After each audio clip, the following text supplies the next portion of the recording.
Hi. Hi there, morning, Joanna. Welcome to the show, Spectre Detectives. Um, you're with your team. We're about spiritual warfare today. I don't know, is my mic okay? I can hear you fine. Right, it's Hear normally me? pardon? Can you hear me? Obviously you can. Yeah, you can hear me. Okay. Yeah, could do with being a bit louder, but it's okay. All right. Hang on a sec. I can sort that. Just give me a sec. I'm on my phone for various reasons, so that should be better. Is that Look, better? yeah, a little bit better. I hope I'm not too loud. No? No, you're all right. Okay. Yeah, so this morning I thought we'd do something on spiritual warfare. I became aware of spiritual warfare. I think entering the truth movement and meeting the Miles Johnson's crowd, and they taught me about targeting, which in my mind is always about spiritual targeting. And after I learnt that, I kind of looked back over my life and seen times when, bad things had happened, or you go to a new place of work and you think, oh, the people are nice, this is nice, and then suddenly you pick up the energy on someone in the office and you know that they're going to make it unpleasant to work there.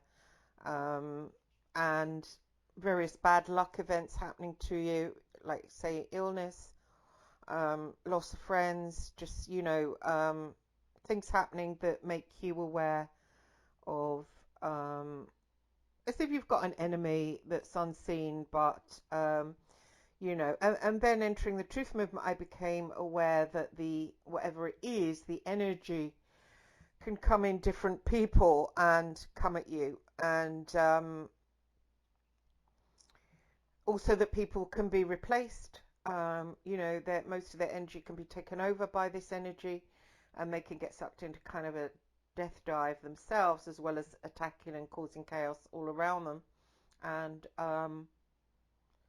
And also the saddest thing is when those you love are taken over and it's just not the same person and you know it, and so you have to suffer the loss there of your friend going, and the insult that the friend still looks the same, and you might get little relapses where the friend comes back almost, just as a residual of the friend, but then goes. It's a kind of a mockery, and it's a really dark energy. And I remember talking to Max Spears about it on the show, and he says it's the dark feminine, and it does seem to be a kind of a sneaky, poisonous, bitch slap energy, which it's not outwardly like the dark male energy is. This is what Max said. The male dark energy would like punch you, and everything's more out in the open, whereas the dark feminine is sneaky and you can't see it, and it will go for the slid-in knife in the gut. And I always said that serial killers had the dark feminine. Actually, you can feel that, and it's a really potent force. And Max said, he knew all about it, and he said it was the Draco Queens from Orion. Now, I don't know much about that at all, and unfortunately, he's been removed from here, so he can't teach us. And an interesting thing, I was talking to his mother last night about, I was a certain forum Whoops. for about. Can you still hear me? Dropped out a bit. Can you say you were talking to his mother last night about? About. Oh no, have you gone again? Can you hear me now? Are you back?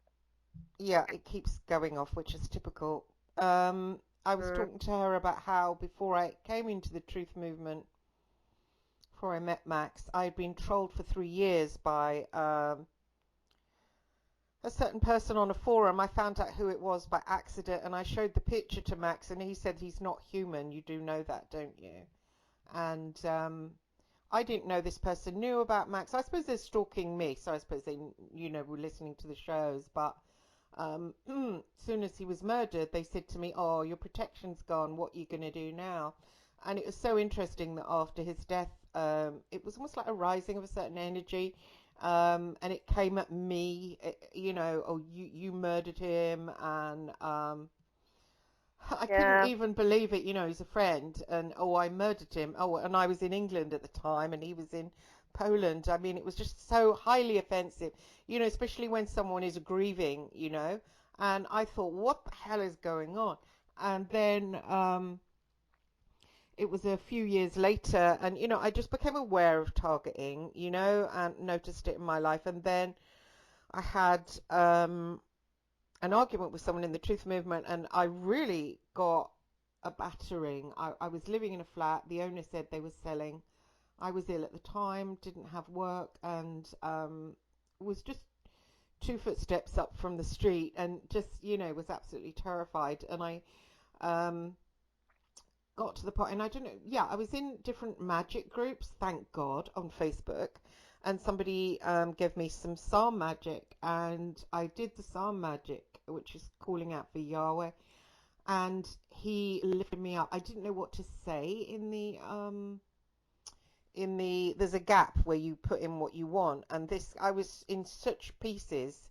Literally, it was horrible. If I hadn't been for my son, I would have committed suicide. It was just everything was coming at me, like everything from everywhere, and I was waking up in terror, just like in terror. And I knew something was at me. I knew it, and I just thought it's stronger than me.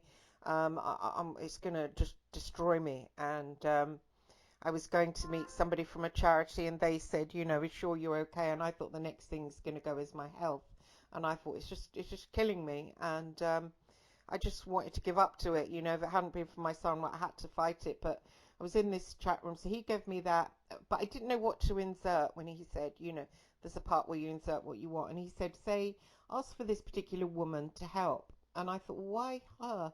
But still, I didn't even know what to think. I was in such a bad way. So I just re-repeated it, and I did what he said, insert it to the woman. And then another friend said, you've got to insert exactly what you want. And, I said I wanted I just said, well, I just want somewhere to live. I don't want to be on the street. And she said, no, no, no, no, you be specific. So I thought, okay. She said, think of the ideal. And I said, well, okay, a flat near my son's school, surrounded by trees, wood floors throughout, a big, big bathroom, neighbors that are friendly yet not in my face. They never give me the evil eye. I'd like animals nearby. And I listed all these specifics. And it was only like a week later. I did this every day. Went out to the park and was shouting these specific psalms. And it's only a week later that the woman specifically that this guy told me to ask came through and said, I've got somewhere for you. And it was just, it's a private rented flat, but I didn't need references, deposit, etc. And it was right near my son's school. It's surrounded by trees. Trees are everywhere. Every window you look out, there's a mass of trees. The neighbours are really friendly. Nobody gives me dirty looks. There's no problems. They're friendly, but not, in your face. And it's wood floors throughout. Oh, and there's a big bathroom. And also there's like parrots as well in the trees. So I got like everything. And I heard Yahweh say to me, look after my birds. And so, I look after the birds. So that, My, yeah, that stopped then. There was no targeting for a while, I was under the protection until recently, what has gone on, and the arguments with YouTubers. And I was contacted by, well, first I came into contact with Brian Barrett, who's a magician, and it was after, we had the Sheikh on the show, and he introduced me to the jinn, and then I got a jinn of my own and thought, well, how do I deal with this jinn, this being that I was seeing and communicating with? And so I found Brian Barrett, and Brian Barrett introduced me to Shem Yaza. Well, didn't introduce me. He had the sigil, and it's a Gregorian angel called Shem Yaza, and so I've got the sigil. And I did a ritual and communicated with Shem Yaza, who offered me protection and lots of other different things that he said to me about, I have to get up really early, bathe, and then communicate with him, use the incense, burn candles, and have flowers, make an altar, and, all this stuff, which is quite interesting. He said that, I was immature, I lacked wisdom, and I had chaos in my life because I'd had something come against me, And I asked, was it payment? Because someone said something about payment. And he said it was, and that it had been in my life attacking me for a long, long time. And I had to do various things, which I'm doing. And then, of course, I had that Christian group. And I think, it's friends with a famous YouTuber. And basically, they came along and said that I needed prayed over, that I was being attacked by payment. So this came out again, and these people didn't know each other, that this payment, and it was through, somebody that had done a deal with it or something in the past. So they said, payment's attacking you. So they prayed over me. And as this Pastor Patrick was praying over me, he said, I offer you the, he was calling down fire, using Jesus in a weird way. I've never heard it before. He's a black man. He runs the 4 pillars of fire in Dagenham. So it was basically, I call fire on your enemies. And it was such intent. It was so passionate. Call fire on your enemies in the name of Jesus. And then he said, I put the mark on you in the name of Jesus. So he put something on my forehead. And that night, this particular person had been coming to me astrally. That night, not always attacking me, sometimes speaking to me, it had been a friend of mine. And that night, the same person came towards me. I think they were checking if I was okay. So it wasn't an attack, but they looked at me and peered at my forehead and then sort of backed off, but not like a human being would back off. It's almost like something of Insidious. This whole thing has made me think, it's very like that movie Insidious.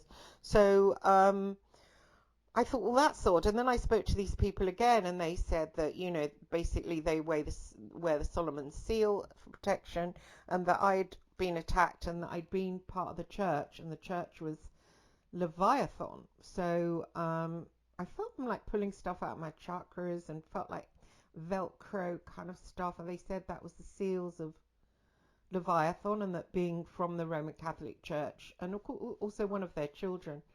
Because I'm one of their orphans. I can ask you, Yeah, what do you know what exactly is Leviathan? no, I'll have to look that up then. I've heard of it, but I'm not quite sure what the clear definition is. I know yeah. it's something. It means something big, Oh, it's which would massive. fit. It's massive. It's the Roman Catholic Church. These guys seem to know about these payment and Leviathan. I don't know shit, because I get all my enemies now that come against me. Oh yeah, bitch. Yes, you do. You know it all. No, I'm completely ignorant. But I'm gonna get tooled up. I'm gonna know it. Oh, by the end of the day, I'll be more advanced in that way. But these are my enemies. These are coming against me, and then they go, no, you're bad. Well, it does say in the Bible, don't judge lest ye be judged. People get cracked on. And then they throw in the Jesus word and like, I love Jesus. But then when they go about their own lives, you can tell that they never pick up a Bible. Do you know what I mean? It's quite funny. But interestingly, after these guys, they prayed on me and they showed me a working against my enemies, where you could write their name down and write a certain prayer and light the candles. And then they gave me Psalms to read like 3 times over. Psalm 5 it's very powerful. I actually felt it reverberate around me as I was reading it. I mean, it's completely powerful. It's about your enemies. And I'll see if I can bring it up on here, because Yeah, one but second. I'd like to hear that. Pardon? I'd like to hear that. Psalm 5. Have you heard it before? Don't think so. Oh, I might have, but I'm not that I'm aware of. Be interesting. Yeah, there's different versions. Like there's King James, and one of them felt was particularly powerful. Okay, let's look at this. This is King James version. But actually, I think the better one was the NIV. What's NIV? I don't know, but these are all look like King James, King James, King James, King James. Oh yeah, they're all King James. They haven't really got choice right now. Oh well. Yeah, okay, so this is how it goes. Give ear to my prayer, O God, and hide not thyself from my supplication. Attend unto me and hear me. I mourn in my complaint and make a noise. because of the voice of the enemy, because of the oppression of the wicked. For they cast iniquity upon me, and in wrath they hate me. My heart is sore pained within me, and the terrors of death are fallen upon me. Fearfulness and trembling are come upon me, and horror hath overwhelmed me. And I said, Oh, that I had wings like a dove, for then I would fly away and be at rest. Lo, then would I wander far off and remain in the wilderness. I would hasten my escape from the windy storm and tempest. Destroy, O Lord, and divide their tongues, for I have seen violence and strife in the city. Day and night they go about it upon the walls thereof. Mischief also and sorrow are in the midst of it. Wickedness is in the midst thereof. Deceit and guile depart not from her streets. That's okay, sorry. Okay. But it was thou, a man mine, equal, my guide and my acquaintance. We took sweet counsel together and walked unto the house of God in company. Let death seize upon them, and let them go down quick into hell, for wickedness is in their dwellings and among them. As for me, I will call upon God, and the Lord shall save me. Evening and morning and at noon I will pray and cry aloud, and he shall hear my voice. He hath delivered my soul in peace from the battle that was against me, for there were many with me. God shall hear and afflict them, because he that abideth of old, because they have no changes, therefore they fear not God. He hath put forth his hands against such, be at peace with him. He hath broken his covenant. The words of his mouth were smoother than butter, but war was in his heart. His words were softer than oil, yet they were drawn swords. Cast thy burden upon the Lord, and he shall sustain thee. He shall never suffer the righteousness and be moved. But thou, O God, shalt bring them down in the pit of destruction. Bloody and deceitful men shall not live out half their days, but I will trust in thee. Oh, you know why it doesn't sound like the one I was reading? Bye. It's the wrong one. All right. So funny. Okay, here it is. So Here it it's a goes. good one. Good, It was whatever. Yeah. nice. It was nice. Here it is, Psalm 5. People must listening, they know their Bible. They'll be like, say what? Okay, so here it is. Listen to my words, Lord. Consider my lament. Hear my cry for help, my King and my God. For to you I pray. In the morning, Lord, you hear my voice. In the morning I lay my requests before you and wait expectantly. For you are not a God who is pleased with wickedness. With you, evil people are not welcome. The arrogant cannot stand in your presence. You hate all who do wrong. You destroy those who tell lies. The bloodthirsty and deceitful you, Lord, detest. But I, by your great love, can come into your house. In reverence I bow down towards your holy temple. Lead me, Lord, in your righteousness. Because of my enemies, make your way straight before me.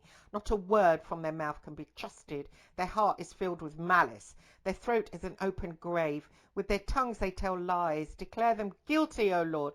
Let their intrigues be their downfall. Banish them for their many sins. For they have rebelled against you. But let all who take refuge in you be glad. Let them ever sing for joy. Spread your protection over them, that those who love your name may rejoice in you. Surely, Lord, you bless the righteous. You surround them with your favor as with a shield. That's nice, isn't it? Powerful. It's very powerful. You say that again and again 10 times. I was literally crying it out to the, to the air. But I'm pretty in tight with Yahweh. He blessed me, with this place to live. So, I really feel that whenever it's Yahweh related, I can just feel it in my blood. Anyway, so I spoke to Brian Barrett about this, and he was like, oh, but you're connected with Shem Yazi. You can't, use the Psalms. And I said, well, I'll always be connected with Yahweh. Someone lifts you up from homelessness, you're not going to ever go against them. And I spoke to Shem Yaza about that, and he was like, let's pray to God together. So I think we little humans, we little mice, the way we think, oh, this one is against that one and that one. Let's not forget that Yahweh made everything, Yeah. I was going to say that. He Exactly. created Shem. There was an angel of God. Exactly. And And I is know, an angel, pardon? really. Still is an angel of God. You Exactly. know. Exactly. And we, So with that's our it. little hamster minds, we can't understand, oh, they've fallen out with God, though. I mean, we can't understand. And how do we know that all that hasn't been, kind of distorted by, people in power? They don't want us to talk to angels that might be around the earth more, Mm. So, Well, It's actually, yeah. I mean, Shemyaza said, yes, pray to God together, and also don't worship me. Don't worship me, worship the one, I mean, But all that, and the rituals and the just burning candles and the, praying and the going against, I think these demons for sure, Payman, Leviathan, they are the ones that come against Yahweh for sure. I think they're Babylonian. Yes, they might be. And you know who's using them? The elite use them, Baal and Moloch and all that. They use them and they've got power here. They're literally, I think, running the place. In them power, that's for sure. That's why they're getting more and more energetically powerful, and they're manifesting more in our lives in various different ways. They are, and I was watching Netflix last night. I mean, I do. It is really entertaining. I mean, it's hypnotic the stuff they're putting out. I mean, but it's totally, totally demonic. I mean, it's a thing called Startup. The guy in the star, I mean, he's terrible. He's so dark. He's dark in a kind of a way where it's not like, in the old days you'd watch someone and you'd think that, oh, they're the villain and all that. But this guy is like, you can tell like he's channeling something and he's just really so super dangerous. It's like he's non-human. Oh, it's so They're scary. normalizing What? they're normalizing satanic practices and demonic knowledge. They're normalizing it slowly but surely. I think it started with that series about that serial killer, but you were sympathetic towards him because That was he was sick. Yeah. helping the police. It was a name, wasn't it? It was his name. I thought that was horrendous. It just, the whole thing was just so vile. I think it's slowly but surely they've been introducing these ideas in that not actually you've been told this isn't okay, but actually it's all right, really, and nothing will really, nah, it's been slow, really slow, but should drip, drip, drip, drip into people's consciousness, and Yeah, and because you're so right about the serial killer stuff. I mean, now there's like serial killer fever. There's a crime con going in London. They got Carol Ann Lee's going, Chris Berry D is going, and they all beat the same drum. I mean, neither of them. Well, okay, Chris Berry D met Bianchi like for 5 minutes. I've met Bianchi for 2 days running, 8 hours each day.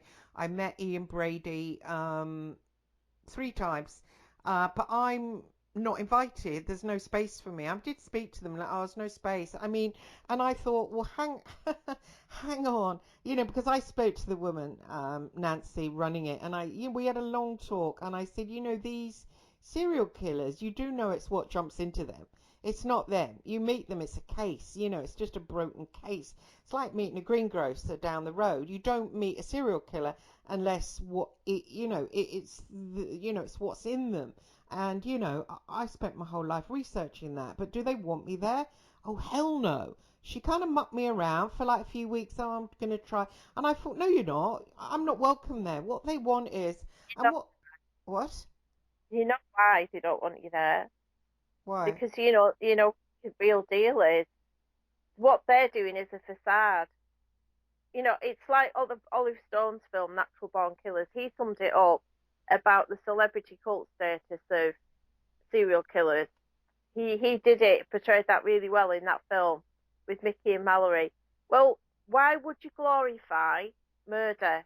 Because that's what they're doing. They're glorifying Yeah. murder, Well, and that is what false. they do, John, they do it in a sneaky way, right? They do it in a sneaky way.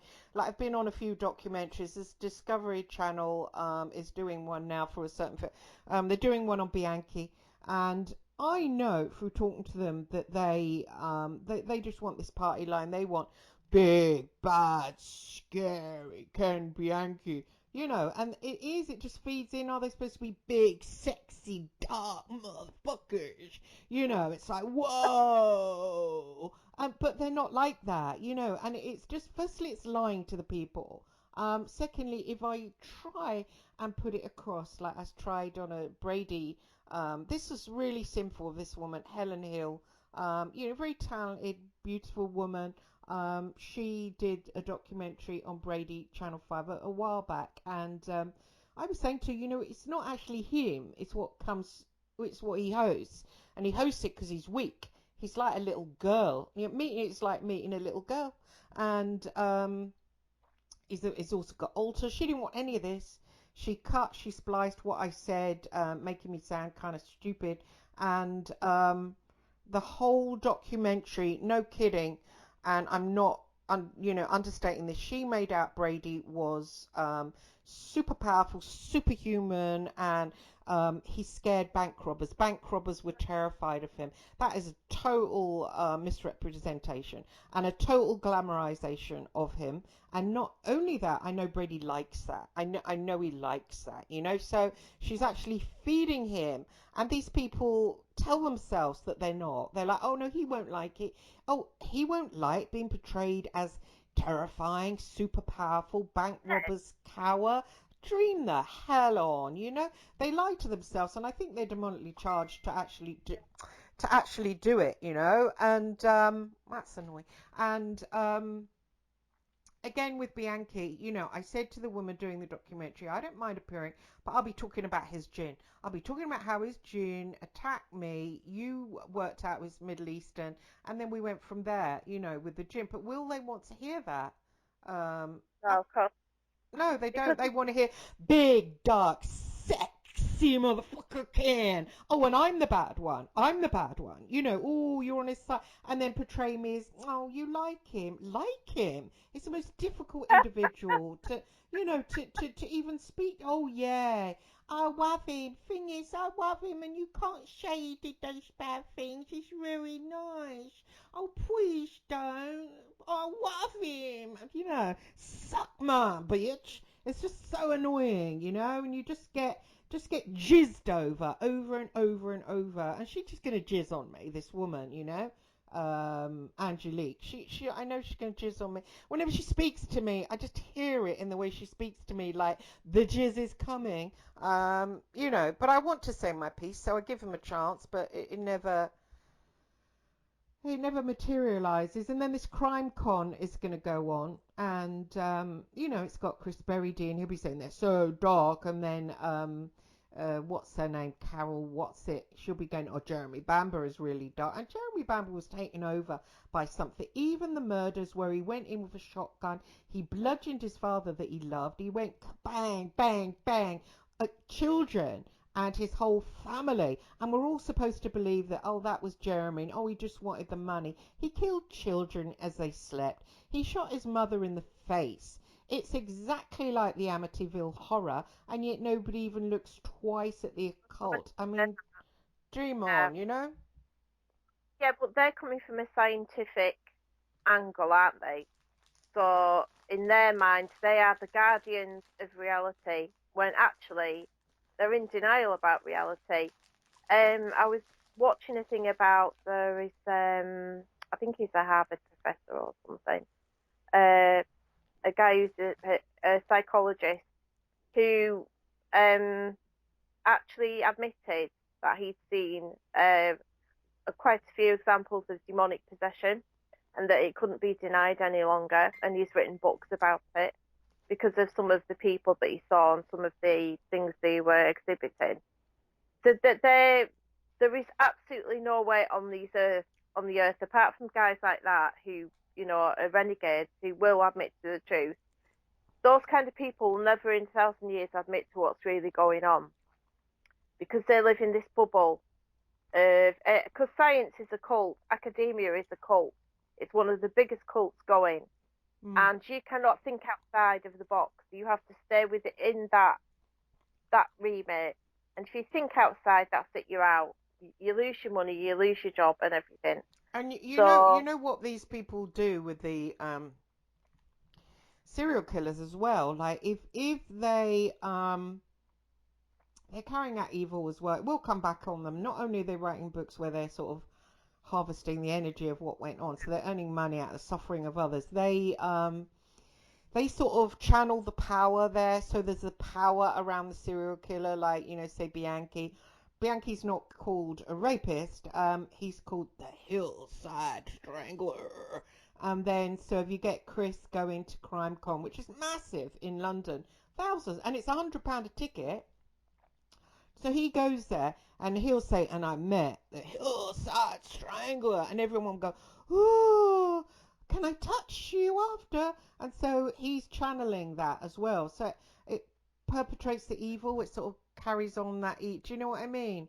And harvesting Yeah, the energy of, and the crime con is yeah. just. It's just harvesting the energy of the suffering of those people to go, ooh, and they'll go, ooh, and they're enjoying it. They're getting a little frisson, and it's frisson out of evil, basically.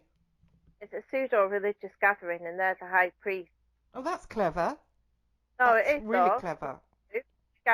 Let's gather everybody together, charge them money because money is an energy, isn't it? Mm, Let let's charge them to come and experience our dark energy that we're having put through us. Because I mean, what is a tulpa? A tulpa is a creation in 3D reality through people's minds, and if enough people get together and focus on one thing, they can create a tulpa. Well, you don't need to create a tulpa because these things already exist, these entities already exist, Kenneth Bianchi, whatever.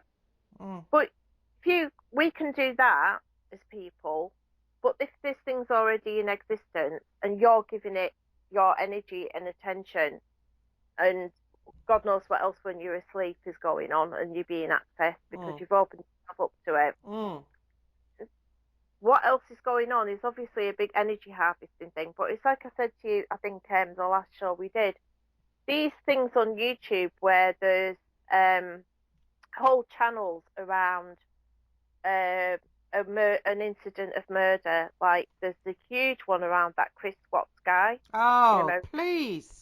People and talk it's about it all the time. They talk about the little girls being covered in oil, the little girls, and they chant it over and over and over. I can't go there. It's very dark. well, what is that all about? Yeah, What is that? Again, it's an energy harvesting thing, but people are fascinated and they're drawn into it. yeah, yeah. Obviously, that allure, isn't there? There's Mm. something that has that demonically charged energy that's very seductive because it does possess that. And if you get a bad feeling about that, you have to be very wary and avoid it. I mean, Netflix, dump Netflix. It is trying to get into you. It's trying to get into your soul, and it's trying to get into everything else. It's getting into your soul. I mean, I watched it. It's called Start Up. I mean, there was very raw. I have to make good sex. I mean, it wasn't like it was like dirty. If you're watching pornography, I've seen flickings of pornography. It makes me want to vomit because it's just, like, always ugly people. And sort of you can just smell it and you think, ugh, come on, no way. But these are like very gorgeous people, and it was all done in a way where you could hear the sounds more than anything. So it kind of almost drew you into it somehow. It was weird. And then this is all. There was so much sex in the first part, and then there was torture. And I thought, oh, this is just completely demonic. And then, but the storyline, it was so powerful. And then the guy in it, I mean, he's just murdered another police officer, and he did it in he did it in a slow, nasty way. He got her in the bath. He did this. He tortured it. People do this. This is what these serial killers do. They get the girl, or the child, and then they start on them, and it starts off. It's slow, and like Bianchi, the gassing, the injecting with bleach, the slow. And this girl, he killed her slowly, and she knew she was going to die. We all knew she was going to die. And the other guy there says, you got to kill the girl. And the other guy, no, I'm not going to kill her. But he was like the crazy one, the one that was, like loose, which is kind of even worse, really. And you kind of thought, oh, is he going to like let her live? But he can't let her live anyway. And you kind of knew she was going to die. And it strung it out. Oh, God. And she was in this bath and there was loads of blood. And Oh, that's disgusting. We don't need to see that. I mean, that's inhuman. well, That goes against God. and It she really. yeah and she died. Then he killed her, and it was all done in a way where it's all very hands on. He sort of like battered her, and you just thought, oh Jesus. And I Uh, swear I woke up this morning and he was in my head straight away. He was in my head, that guy. you don't need to see that. You don't need to see things like that. I mean, I'm not saying that there should never be artistic portrayals of real life where violence has happened, because violence does happen. There are wars, people have to defend themselves, different things happen, right? So I'm not saying never portray that. I don't mean it like that. But there's a context to this, and this is just gratuitous. It really is gratuitous. It's like, why was the Game of Thrones so popular? I Mm. mean, I've only had glimpses of it, and it just looked like an excuse for porn. With Well, this was like compared to this is like compared to this new Netflix. You actually see they actually see you just kind of hear it, sort of the slapping of thighs together. Then they will go in tight on the groin area, and then you hear and literally, I've been watching it. I thought my son's upstairs. He's gonna think you're watching something. I should. So you have to keep turning it down all the time, and that goes on for quite a long time. So that sort of gets in your head somehow. It's like you're sort of intimate with them, and then you can see them really close up because it's like really filmed in that certain way, so you get sucked in, and it's always about money and power, and it's I mean, I can't wait. I know what it is, and I know it's all sort of really dark. I can't wait to see what happens. I need to see what happens. I mean, it's very compelling. I mean, you can tell that they've been helped to write that, because that is beyond good writing. well, the rituals around things. Yeah, And but so it's interesting you said about that crime con being a ritual. oh, it is. It's a huge ritual. Wow. It And tends to so what are they harvesting? happen. What are they harvesting? Well, um, the energy and attention, and it's dark energy, but it's alluring and it's magnetic, so it's almost like a seduction, isn't it? And what do I they do with the energy then? thought it's like an attraction to power, because serial killers, the reason why they're so alluring is they have a certain kind of dark power. Exactly, And but when you meet them in real life, Jana, absolutely yeah, isn't there. yeah. You meet in the greengrocer up the road, you're like, hang on, you look like Ian Brady, but where actually is Ian Brady? And you're like looking around, you think, is that actually So what? illusion. Yeah, It's an illusion, isn't it? But yeah. that's part of magic. Because you have to remember, right, magic manifests itself in various different ways. Like all things manifest themselves in various ways. There's the stage magic, which is the sort of the public consumption version of magic, but contains aspects of real magic, such as sleight of hand and illusion, which is what's happening with people and serial killers and crime and this big audience around these different things. I mean, there are thousands and thousands of people subscribe to these things. Oh, it's bizarre. But the true crime thing, and interesting you said about the tulpa, because actually what they're Yeah. putting forward as Jeremy Bamber, he's a favourite, and they all pick ones that have been possessed as well. So Bamber, How Brady, do you get possessed? Have you got any idea? well, What? yeah, they're always adopted, they're always broken off from their natural mother. So Right. So we've got that for a start off. yeah, so Brady separate from his natural mother, Bianchi separate from his natural mother, Bamber separate from his natural mother, and also Carol Ann Lee wrote about. I think she copied me. It was in my book. We've got the same agent. Used to have that agent, and I wrote about the Pottery Cottage murders. It's a really really old case. She then, I believe, read that and then went on and wrote about. She tends to bunny hop after me. I don't know why. And she can't get access to these. She tried to get access to Brady, couldn't get access to Brady. But it's easy. Why not? Because these guys, they're not these powerful. They're quite broken. They're quite soft. So it needs somebody softer I was to approach them. thinking about that. Right, because my friend said something yesterday about somebody that he knows that, well, we both know him, and he's weakened by a lot of physical illness, but there's other things, there's aspects to his character. And this is a work situation, and a manager type figure viciously homes in on him and bullies him. And we were talking about how there are some women nowadays, because women can get into positions of power, that will make a beeline for weak men, because they can absolutely victimise them, and it's real toxic, dark femininity. And there are examples of it happening over and over again now. And if men are weak, like they're being weakened a lot nowadays, Hmm.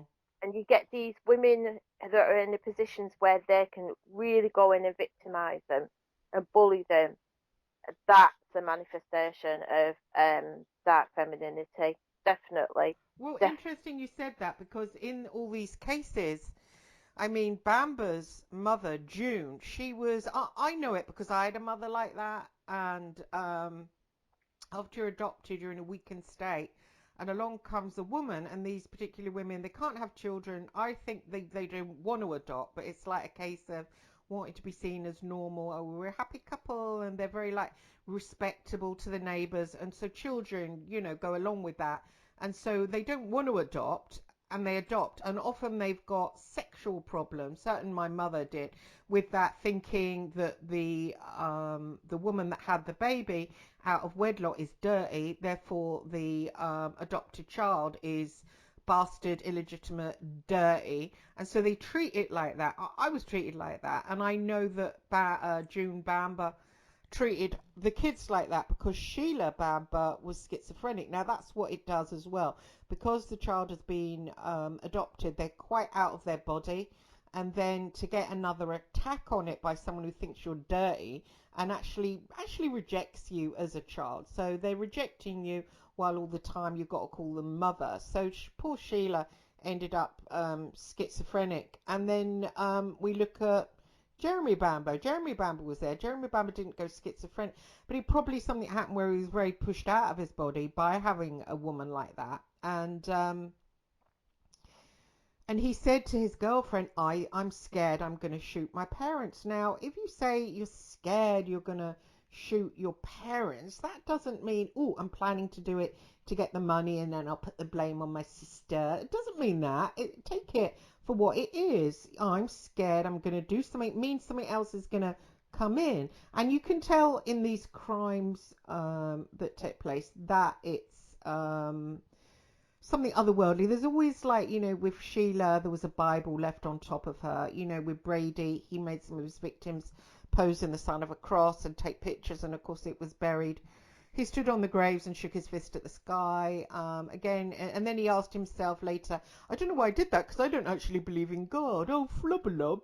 Well, what's in you, you moron, is doing it. Do you know what I mean? And these series, and then of course with Bianchi, completely, demonic. He electrocuted them on their hands, where Jesus had the nails put in, and of course right.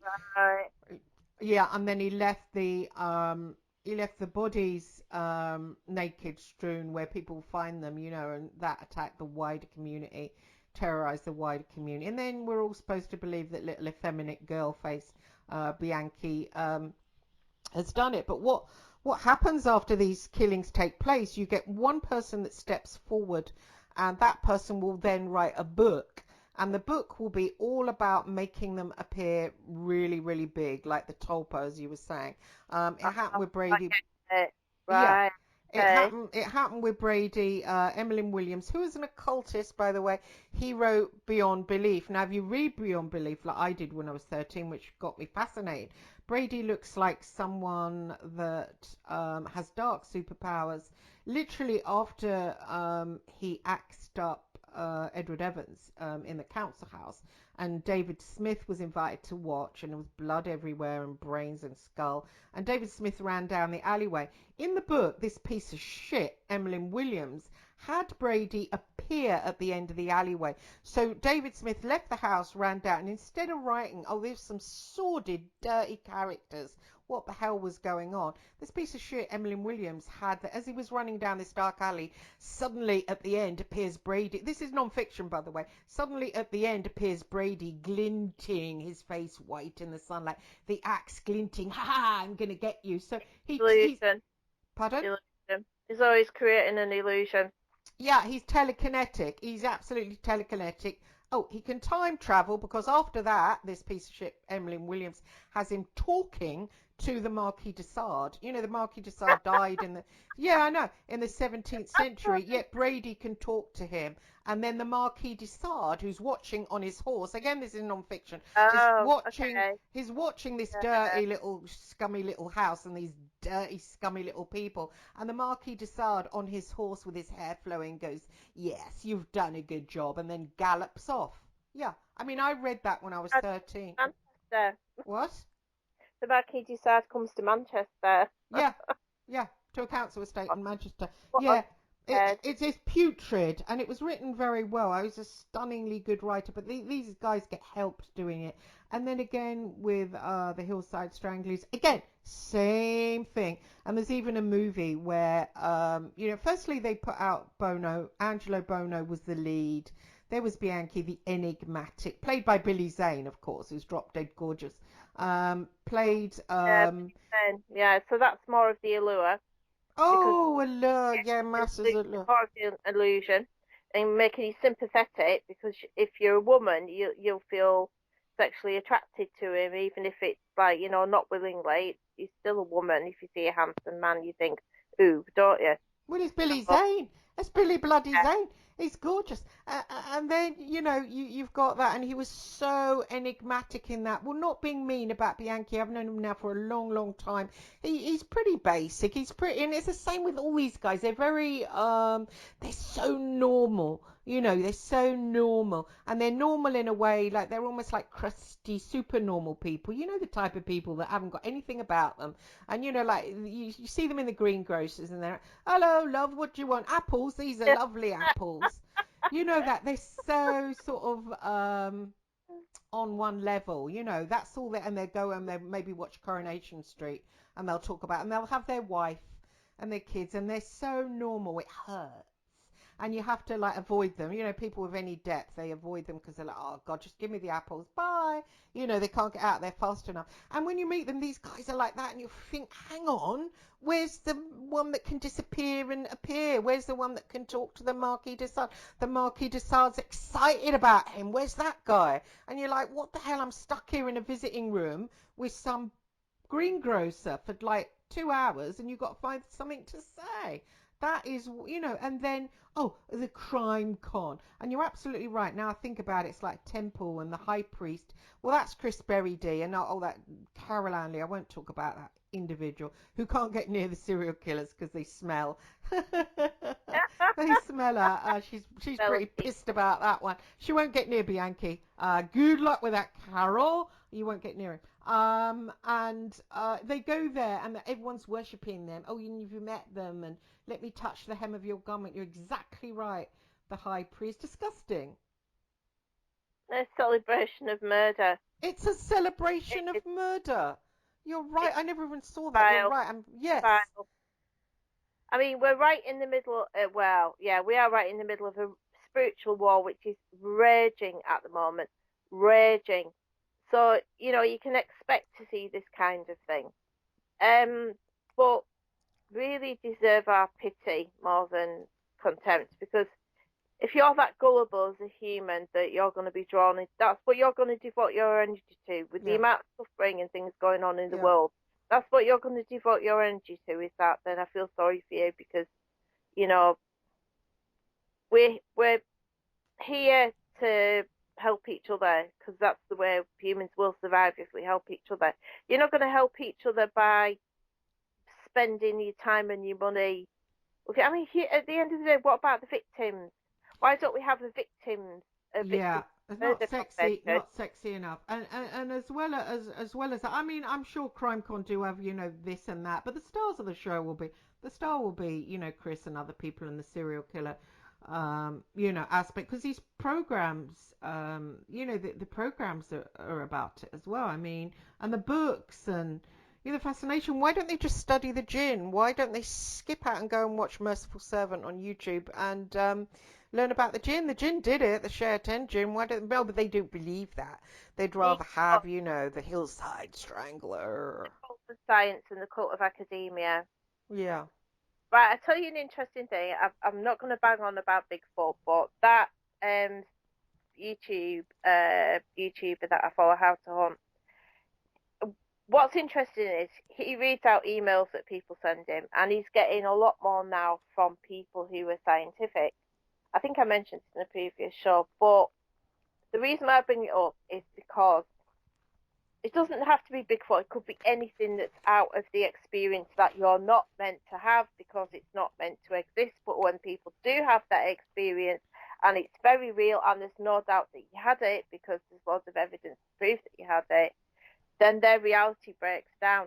And it's kind of quite hard, really, because it's mentally tough for some people, and it affects their mental health detrimentally because you're in this cult, and a lot of people are in the cult, aren't they? Hmm. They're either rightly or wrongly, or partially or impartially, because that's how we're taught to.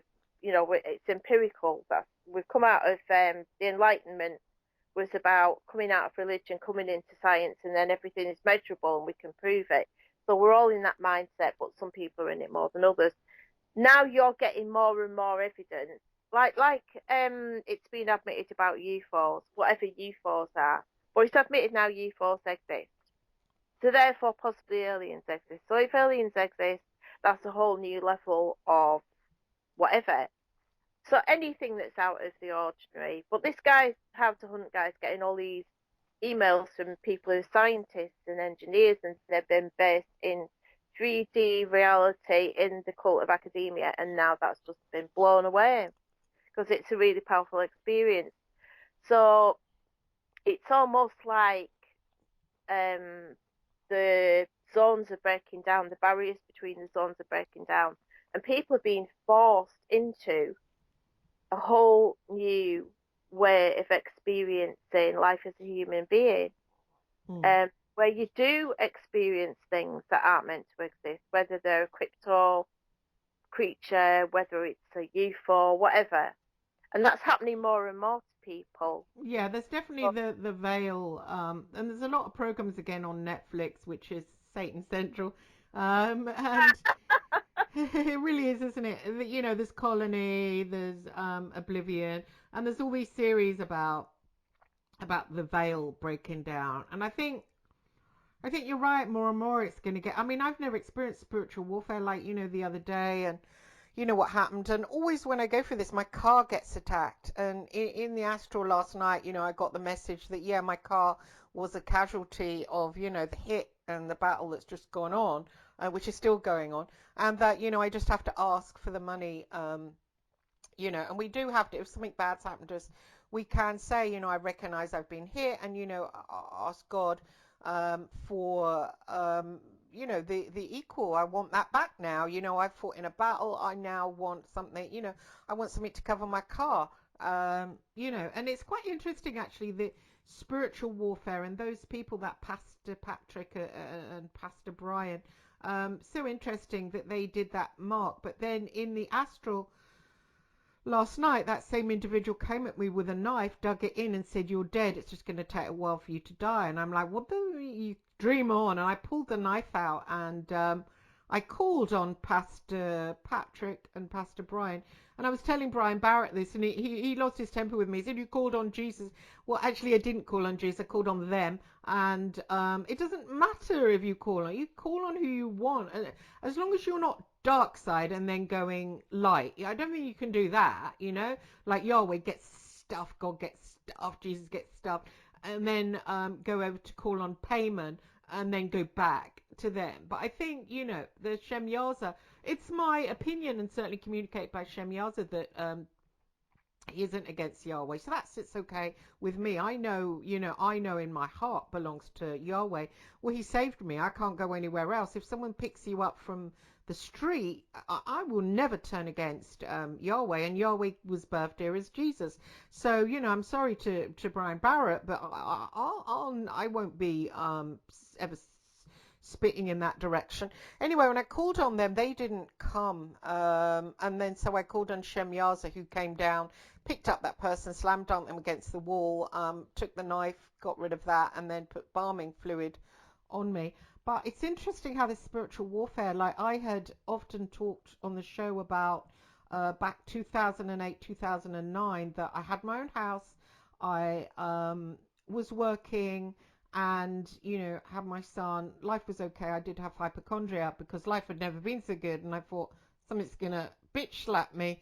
Oh, and it did eventually.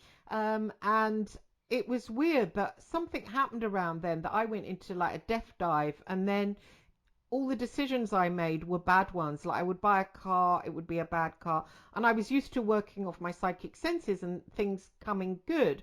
And yes, I had bad times and lots of poverty, but I would also have a psychic sense where I could, like meet a guy I liked, like good things would happen because of my psychic senses. And I never saved and never bought, really bothered with that kind of thing because I had my psychic senses.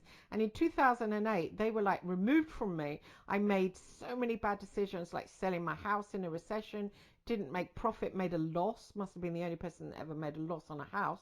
And everything decision I made turned out bad. Like I moved to a house that made me ill, I bought a bad car, and I recognized that my psychic abilities were sucked away.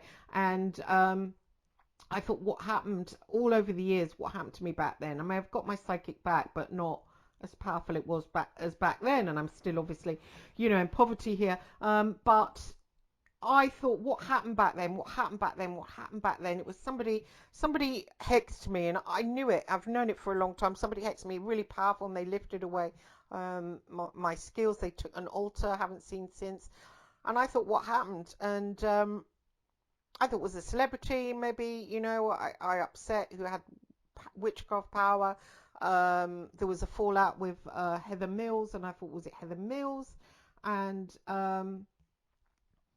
then it was only recently with this like weird stuff going on, this weird attack, and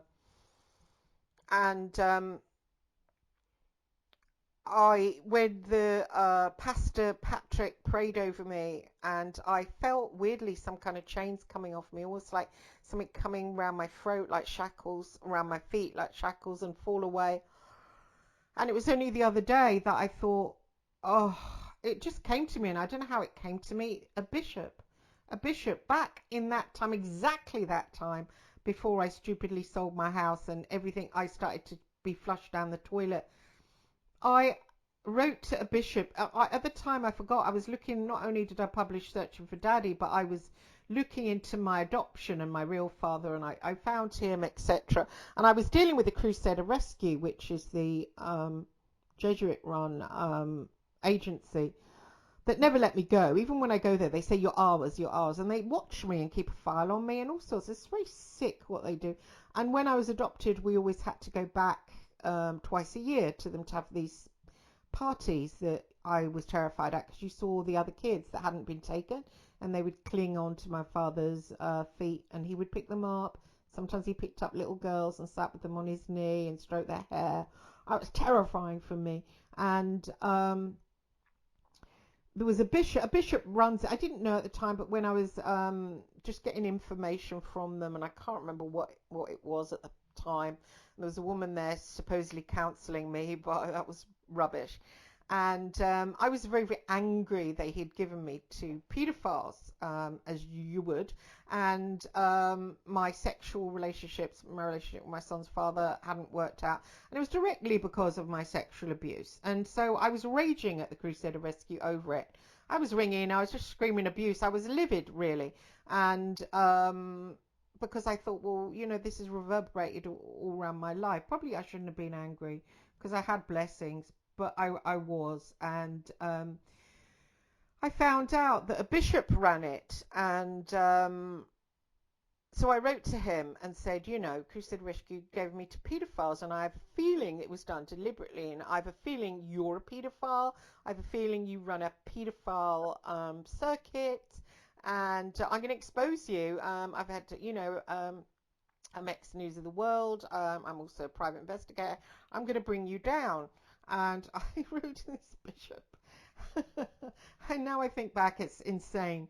And said, I'm one of yours, and posted it. Got a reply from the bishop, really cold, really nasty. We more or less he didn't believe my abuse, and we put you with good people. Oh, it was icy as hell. Not even a sorry you suffered, more or less like no you didn't kind of thing. And I wrote back again, you've had it, you're a paedophile. You enjoyed putting me there, and yeah, you're toast basically. And it was only after that that my life just disintegrated. And it was only after Pastor Patrick said the prayer over me, it just pinged into my mind. It just pinged, and I googled. I rang them straight away and I said, "Who's the bishop behind you?" Anyway, they wouldn't answer me, and it was like, "What the hell? Come on." So anyway, I googled their website, and there he is, a picture of him, and I just pulled it into close up, and I thought, it's you. You've gone against me. You've gone at me spiritually.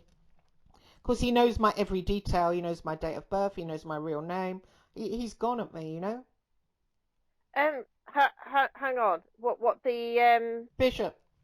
who's the bishop behind the Pillars of Fire Church? Do you No, mean? no, no, no, no. Behind my adoption Oh, society. okay, I got that bit. Sorry, I've Yeah. misunderstood. No, no, they wouldn't tell me when I rang. I said, "Who's the bishop?" I knew before, obviously, but they were like secretive about it. And I thought, The Pillars of Fire people was no, he? Crusades of Rescue. Okay, the rescue. Sorry, right, right, Yeah. right, right. And I googled them anyway, so it's on their goddamn website, and there's a picture of the piece of shit, and I just made it go bigger, and I looked in his eyes because I'm a psychic, I can energy, and it's him. I thought he's come against me, so there'll be something done against him, 100%. He'll get that back until he lifts it.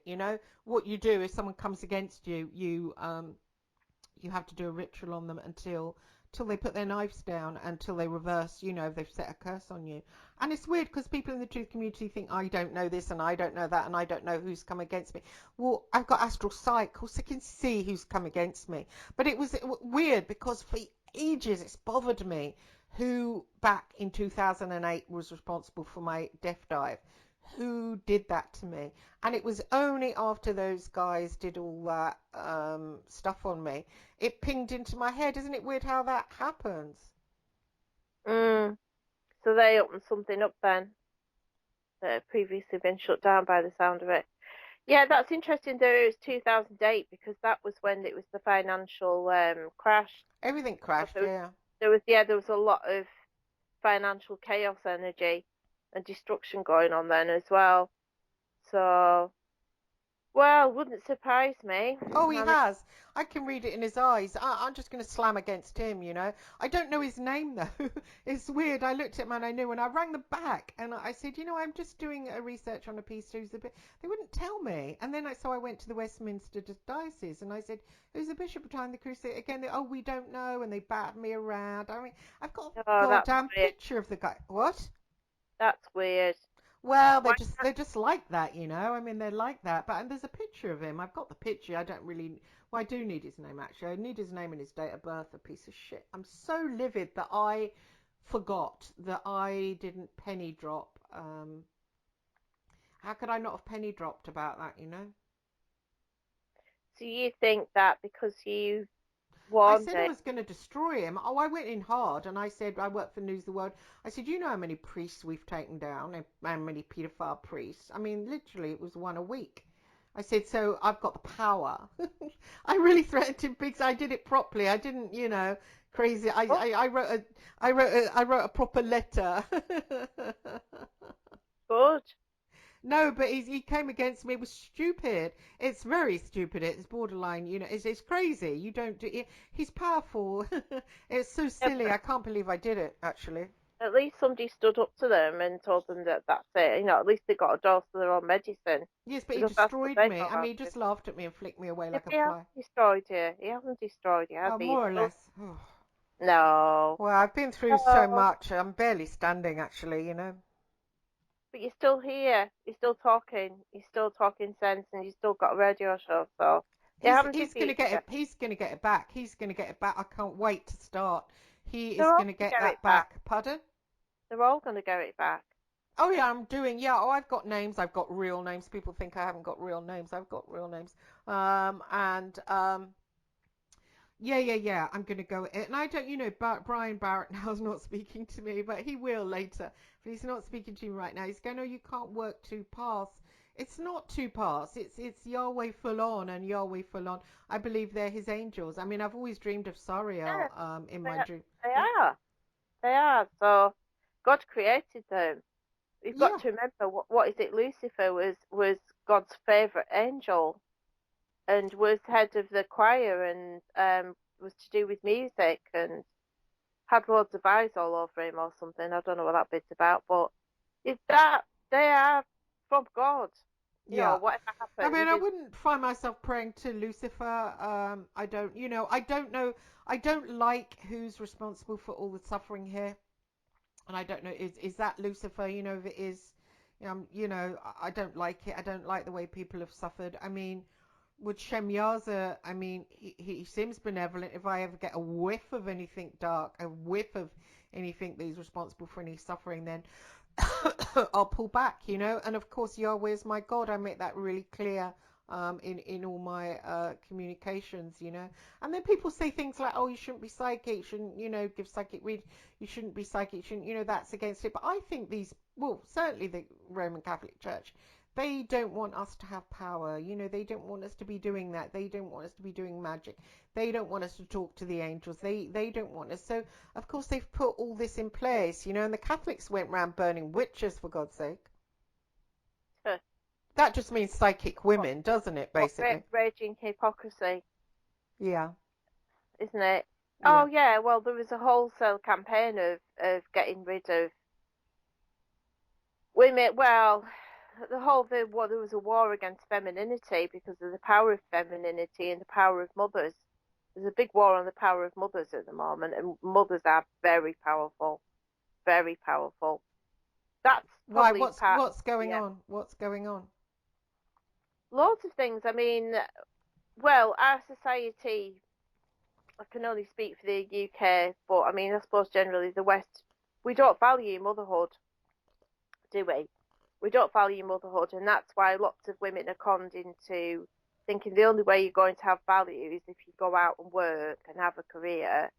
When why that motherhood is more valuable than you can imagine.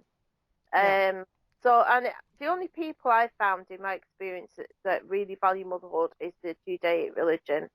They do value motherhood, and mothers are powerful in their religion, even though to some degree the Orthodoxes have balmy ideas about women. They're still very powerful. So, but I mean, you think about the Disney films, there was never a strong mother character. People say, well, there's a reason for that because mothers have a protective, very strong protective energy for loads of reasons. So they're trying to desperately diminish motherhood. And I mean, I think the part of the transgender thing is colonizing. It's moving into women's lives, making women invisible and taking away women's experience. And that thing about not even calling women women when they're having babies, birthing people, and all this. Language is so powerful, isn't it? It's Mm. all to take motherhood away from women to Mm. claim that men can be mothers, men can not. I mean, that's ludicrous. We all know it is. So, but there's such a powerful thought police thing going on. So there's loads of different ways that they're trying to like diminish motherhood, and it's been going on for a very long time. But to be a mom, to become a mother, in whatever way, is the biggest experience you can have in your life as a woman. Mm. Um, so that and over time, because women are, they have a particular energy, don't they? That I think they're more connected to nature and things in some ways that men aren't. Maybe Mm. it's because they conceive and they give birth or whatever. They have to be sort of naturally to survive. But there's been that war on women, like the burning times and all that. Any women that have that natural ability of intuition and healing and wisdom, oh yeah, they all had to be got rid of because that was in opposition to this religion, new form of religion. But they killed as many men. I mean, the Romans killed the Druids, so men have suffered too. It's not totally been women, Mm. but there's been this specific thing against women. and whether it's the spiritual aspects of women, whatever. But yeah, that's my opinion anyway. There's been a war on motherhood, and it's been going on for a long while. When it should be valued and it should be celebrated, and then more women would want to be mothers. And motherhood doesn't necessarily mean that you're stuck at home on your own with a child. It could be, if society have a different attitude to it, it could be a whole different experience, but valued and nurtured and cared about and promoted, like they're doing in some countries in Europe. They promote motherhood and they value it and they give you like extra financial sort of reward for having kids. Whereas, I mean, I just never forget the times I told people I was a housewife. I might as well have said I was a serial killer. The way people looked at me, it was like taboo. And it's like, this is ridiculous. All I'm doing is staying at home looking after my kids. But no, housewife, you must not. It had loads of connotations. It made some people feel guilty. Some people, it meant you were nothing. You were less than dirt because you're a housewife. You had no value in society because you weren't actually producing anything economically. You were producing money, but actually, no, what you were doing was, in my case, nurturing three human beings to go forward to become adults. Mm. But what could be more valuable than that? Looking after your kids, your babies, um, on a basic level. Mm. So see where I'm coming from. But Yes. it, we don't, Yeah. we're so brainwashed. We don't see that. We don't think like that. I know it's really hard what's going on. I think people do need to, get protection, and they do need to use sealing oils, and they do need to, protect themselves with talismans. They do need to call on an entity, a god, angels, and just, I mean, I needed that last night. There's a lot of spiritual warfare, and you never know when you're going to be targeted. You never know when you're going to meet someone. You'll fall out with them, and they'll be someone who's hosting, or you never know, when a friend is going through a bad time, maybe drinking too much, and they're an open doorway. It's all around us. It's pretty heavy shit right now. I mean, just look at what's going on in the world. It's pretty not very nice to be here right now. Yeah, but it's always been not nice to be here to some degree when you think about it for different people at different times in different parts of the world. I It's guess just because that, I guess because I've had a hit. I mean, I did like my car to just have it, and I've got no money. That was the last of my mother's money on that. When I bought it, it's fairly new, 2013. It's just gone. The engine seized, and I should have seen that coming. I should have listened. I should have paid attention. It's just gone. I mean, it's just a bit. I know it's only metal and glass, and I shouldn't really. well, what value something has to you is up to you. Mm. Nobody's going to judge you on that. I mean, well, um, I don't know. Have you had different estimates for it? Well, You'd the have engine's gone now. So it's like, first there's the oil pump. The mechanic said to me, "Oh, no, the oil pump's okay. It's just a switch, and I fixed it now. You can drive it." So I drove it. I shouldn't have drove it. Next thing, the turbo collapsed because it was having no oil from the no oil pump. Took it to another garage. The guy kept it for 2 days and then said he hadn't got time to look at it. But he thinks he knew the turbo had gone, and ooh, tell me something I don't know. And so he had it 2 days, and then I said, "Is it okay to drive?" Because my son was dying to go somewhere. He'd been cooped up. It's the only way he can get out, really. So drove him somewhere, and the shouldn't have driven it. The engine then seized. So now it's I've been told, it's pretty written off. So yeah. right. Also, it's because he had bad advice to Yeah. begin with. Yeah, bad advice, bad advice, And my mechanics just texted me, and he said, "Oh, it wasn't my fault, and I did my best of it. But these guys, why are they mechanics? I might as well gone to a hairdresser and asked for because they just don't tell you, and then they sit on your car for a couple of days, and then don't, and they know people need their cars. It's just like, I felt like saying to the guy when I said, well, what did you do that for, mate? You just sit on my car for 2 days. I mean, these guys are bad, bad, bad. They're bad people. I'm going to give them both a little online review about that. Yeah, that's pretty rubbish, Yeah. to say the least. Mm. So you have to get a new car now then. Yep, yep. New car, and I haven't got a penny. So that'll be, I won't be getting a new car. Mm. Yeah, it's just, it's just bad. It's just bad. It's just bad. Yeah. Well, no car.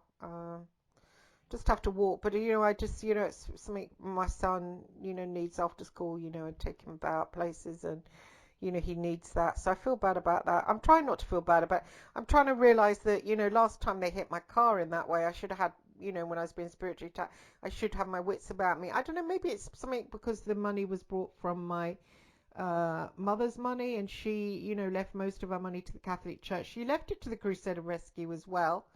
Um, and so that's cult money, I suppose, isn't it? So maybe they can just access it when they want and say, well, this is ours. So, we want to slam it to the floor, we will. Oh, I don't God. understand how that works, but maybe it works like that. Last time I was attacked, they just they kind of did the same thing to the car. Literally, the car was had smoke pouring out the back, and nobody. I went to mechanic after mechanic, and they were going, "Don't know what it is. Don't know what it is. Can't fix it because don't know what it is." And I was saying to them, "Do I just leave this car then by the side of the road? Is that it?" And they were going, "Well, dunno." And it was really like frustrating. I mean, now if anybody asked me, I'd say, well, yeah, smoke coming out the back is your turbo. But they were like, don't know what it is. I just, it's bad. Why are they setting themselves out as mechanics when they just, don't know? It's like weird. That doesn't make any sense. Yeah. So I mean, yeah. So I don't know. surely you could do something like go on YouTube and put in smoke coming out of back of Oh well, car. I was And doing it'd come up I was like doing thing. that, John. I was doing that. Yeah. Yeah, I was Well, doing that, and I was you could saying do to these that. guys, I think it's a turbo, and they go, no, it wouldn't be the turbo. Even one of them, he made me pay 200 quid for spark plugs. He said, it's spark plugs. Let me swap them. 200 quid later, still smoke billowing out the back. And it was really badly, like literally people in the street would stop, so I had to pull over, and it went on like for month after month. God knows what it did to the car. And I just kept saying to them, it says online, I think it's a turbo. No, wouldn't look at it, wouldn't look at it. No, it's not the turbo, not on these cars. It's just crazy. And the same thing just, happened. And, even a far-flung mechanic. But Paul recommended me the mechanic. He said, go to my one, and I know Paul can be accessed. Mm. Well, it's just gonna have to be your legs and public transport then. What's the public transport like near you? I don't really like getting over. My immune system's quite low. I think I'll walk. I'll Oh, walk. I would have thought in London it would have been quite Yeah, but it's rubbish. And dirty. When you get on it, you can just breathe in. I just feel it's like COVIDified. I'm not. I did get on a bus the other day. I thought, I don't like this. It's just dirty. The air's dirty. oh, can't you wear a mask? Would you feel better if you wore a mask, or were you Yeah, I wearing a did have a mask? mask on, but I can still breathe. It's Yeah. dirty. Yeah, no, I'll walk. It's okay. I'll walk. But I just feel bad that I let myself. If you're going to be protected up, I think you need to do it every day, and I think you need to do the rituals every day. I think you need to read the Psalms every day. I mean, I skipped the last 2 days. I didn't read them. And I think you have to do that. I think you have to realize that, you're going to get battered if you don't take it seriously. Hmm. Yeah, I think you have to align yourself every day and ground yourself every day and face the day with whatever tasks you have to do. Try and make it for the right reasons and And don't get sucked in by, like, being online too much, and, like yeah. Facebook. That's bad, and that brings you down. And then if your enemy, I've got different people, that are attacking me, and I know they're hosting, and you don't have to look at them. You can do that, not look at them, because after you've looked at them, because they're coming at you and you know it. It's like almost like just it's just not good. You're sucking drinking down that attack, really. Well, you've got to think life is precious. You don't know how much longer you've got, really. Mm, Nobody knows. mm, Make the most of it. Try and do the most good you can in the world. yeah, Try and help as many people around you in the world. And you're right, don't get sucked into online things. yeah, Go and read, listen to music, go for a walk if the weather's nice. Get out there and live life. Because, I mean, it's great. It's like a double-edged sword, isn't it? The internet. It can be so helpful and so useful, but at the same time, it can be so destructive. mm, So I think you have to be discerning and careful about what you do and what you access. yeah, Um, for sure, but for sure. I'd find a balance in your life is Exactly. the main. It's good to get out, and it's good to use the essential oils like the rose essential oil, and what did I buy the other day? Frankincense. Um, that's powerful. It's a powerful sealant. They really work. I think, yeah, things like that, Incense, definitely. burning incense as well. I Man, I do that got a every good day. incense the other day. That, I mean, it's so What was holy. that? Which one was it? Tell me about it. I love incense. I'll have to send you a snap of it. It's from the shop I go to. It's a Muslim shop actually in Hayes, and it's proper incense. So you get the charcoal, you heat that up, then you put it on the top, and it's the Mm. best one I got. I got it off another YouTuber who talked about it in America. He talked about it. He said this is the best one. It's very spiritual. And so I texted the imam over in Hayes and said, "Have you got this one?" He's going, "Yeah, yeah, yeah. Got sorry, we drove really fast over there." And bought it, and it is it doesn't smell all that in the jar. It's about £10 for a jar, but when it burns, it's very spiritual. I actually just put it in my face and just like and put a lot So you on. get And the jar and you put some on charcoal. yeah, Wow. so you buy your burner. That's about 15 quid. And it's just like a kind of a goblet, and it's got like a sort of a tea strainer thing effect on the top, and then you buy your little disc of charcoal and you light it with one of those long lighters, and it starts to fizz, and then you put it in the top of the thing with your tongs, and while it's fizzing, then you get your incense out of your jar, you put it on top, a little sort of maybe 3 or 4 pieces. I put a lot of pieces. I put about 6 pieces, and it smokes like crazy, and then you get a sort of a it sort of fizzles for a few minutes, and then ba-bam, and then it starts smoking, and the smoke, it's not like these little joss sticks, which are nothing like, in fact they're rubbish. This is proper calling down angels. Incense, it literally calls them down. And it is I just wave it in my face and just breathe it in, Yeah. and it's really, there's no, it doesn't, it's not got that chemical tang or anything. It really feels quite ancient, and so yeah, I like that. But when I communicate with Shemiyaza, he said to light it morning and night, to go and bathe, purify my body, and then light my incense, and then do my meditation. And I haven't been doing it because I wake up and I'm like, I'm tired still, and so I don't do it. And that's why Brian Barrett was getting angry with me. he said you've been he said you communicate with a god and you're ignoring the god. But then I said, it's hard to know whether you actually have communicated. But then I said some things that he'd said to me.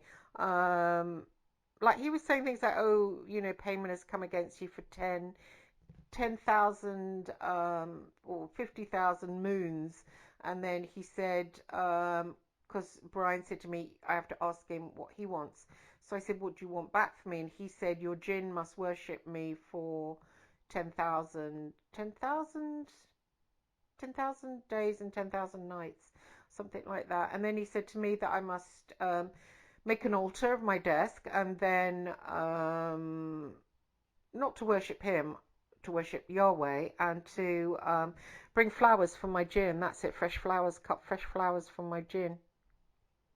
All right. But your gin has to worship Yeah, too. it's strange, isn't it? And then I asked Brian Barrett about that, and he said it means he wants your gin, because we all have a gin, in alignment with him, which is quite interesting. He said the 10,000 days, 10,000 nights is the way they speak because they're ancient.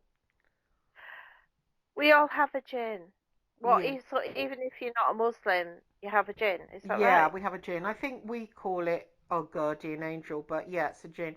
So it can go one way or another, depending on how you are. You behave badly, I think you feed the darkness of it, and then if you behave good, you feed the goodness of it. I think that's how it works. Right. It's, That's interesting. yeah, it is interesting. I didn't know that. I mean, I met mine, but I didn't know how to do it. Magic's quite a weird field, but I think you have to bring your own things to bear with it, as well. You can't just follow somebody else's. I mean, Brian's pathway is different to mine. Well, yeah, because everybody has different experiences and different backgrounds, and Well, he hates Yahweh. Well, he doesn't hate Yahweh, but he's like, oh, it's just a storm god. Well, okay then, but it's a storm god that helped. It's a storm god that helped me then. Obviously, if something helps me, I'm going to be like loyal to it, and I know it's not evil. It doesn't feel evil. It's the same. Yahweh was in the Bible talking to Moses, the same one that Jesus said, that was his father. It's the same one. And I don't believe it's evil. But he doesn't like it and said you can't communicate with Shem Yazo if you're loyal to Yahweh. I beg to differ. I beg to differ. I think Yahweh is against the Payman and Leviathan and those that are ruling right now on earth, for sure. But not those angels, whether they're Gregorian angels or not. That's my opinion. But I can only go. But he's different. I mean, he thinks differently. well, your experience is your experience. I won't be told by anybody. I mean, you've got enough about you psychically and energetically to know if something's bad or negative, or if it's positive, it's good.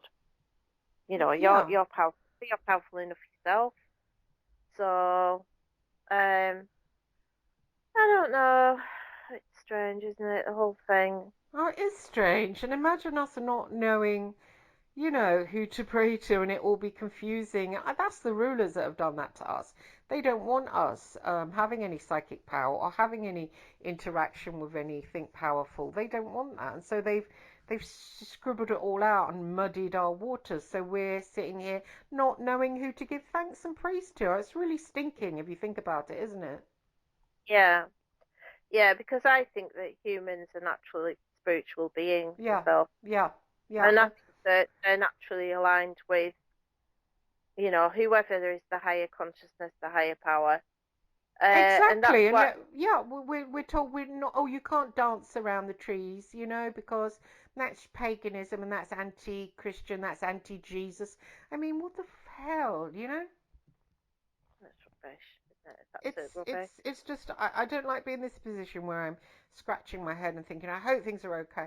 But you can only go with your heart, and you can only go with. I mean, the Psalms are so powerful. I find them I really think you should powerful. do what you think is right, what feels right for you. If Hmm. it really feels right for you, I think you should do it, Hmm. no Hmm. matter what sort of. Well, I mean, maybe there's a few exceptions, but no matter what source it comes from, I don't think you should have people. What right has anybody got to tell you what to think and believe? Hmm. Hmm. Like I said, everybody has different experiences. Everybody has different, so it's ridiculous.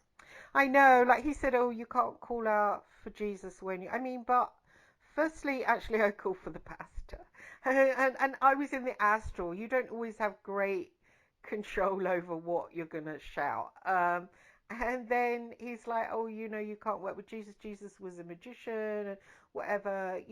I mean, I don't call out. The only being I worship is Yahweh. I don't say, oh, I worship you, Jesus. I call on Jesus because I think it's protective and but the only one I worship is Yahweh, and since Shem Yaza said worship Yahweh, I go with that, and of course Jesus is from Yahweh, so I'm staying aligned to the one, and it's through the Psalms.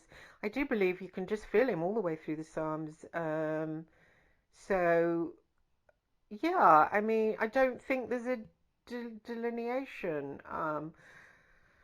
Like he realizes it's like having a few brothers, isn't it? And a father, I called on my father, I called on my brother over there. I mean, it's different, and unless you're going full out Eric Coetting and Good good old dear. saying, oh, this, that, and the other. But I do believe he's good-hearted. Um, but anybody that Yeah, wants to hurt people. So say you want to hurt people and you're doing bad things or you're smearing and slandering. Some people slander other people. They smear away. They sit in judgment over them. They tell people that oh, this is a bad person and uh, like they're God or so. And then they say, and I love Jesus, and oh, that's okay, and they don't, and they're not good-hearted. I mean, that's sinning. I mean, God does watch. I mean, that Psalm 5 said it pretty well, didn't it? That God doesn't like the wicked. well, I've been watching a bit of EA recently, and I think he's very vulnerable. I do. Yeah, yeah, yeah. I He, agree. is he ADHD or something? Because he's got that thing where he's quite what's the word? Fidgety and everything. His moves. Yeah, he's had a bad life. He was attacked soon as he arrived here. Oh, He went in foster homes. He saw someone be murdered in front of him. He doesn't know when his birthday is. That's another telling thing. oh God. Hmm. Hmm. So that's why he's like, that's protection. Then he's aligned himself with what he thinks is the most powerful protection. Oh, But that's interesting. That's interesting. well, I never yeah, thought of it that way. yeah, because he feels so vulnerable, and he is vulnerable. So his life experience has led him to that where he is now, and he's got that he's well, he is powerful now, isn't he? Yeah, he has got power. But he's aligned himself with the most powerful protection. But yeah, I don't get that he's bad. Um, No, I I don't at all. I just think he's like a little boy. Really, it's like looking at a little boy. He is very sweet. Yeah, yeah, there is that little boy thing about him. Hmm. Um, yes, I mean some of this it's almost intellectual, isn't it? It's like a way that you think and perceive things, and you think, well, you're being told by one group of people or belief system you're not meant to think that way or believe that Hmm. way. Hmm. But then when you look at EA and people who think like EA, they think a different way and they have different beliefs and their experiences are different and they say you can work with certain energies to achieve this, to achieve that. Um, well, there's nothing wrong with that essentially, as long as you're not hurting people. I mean, I don't agree with people saying, "Oh well, I don't care about this because I don't know this person." Well, you know them now because you're going to hurt them, Hmm. and that's wrong. You shouldn't do things like that. Why you wouldn't look like somebody doing that to you or your child or your family member? I think that's ridiculous. That's just like I don't know. I don't agree with that. Well, people Uh, people use the Jesus word. My mother whipped the back of my legs with a cane, like there was a feather duster with a cane. She whipped the mm, backs of my legs.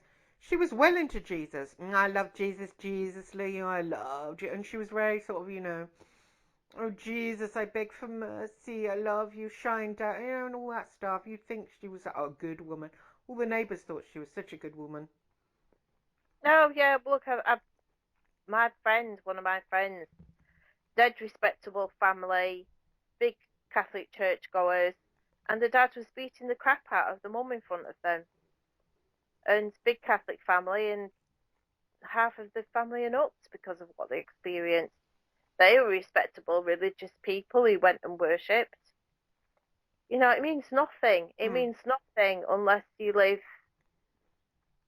decently, whatever, Exactly, without don't hurt hurting people. Yeah, people. yeah. Don't hurt people. Don't hurt people physically. Don't hurt people mentally.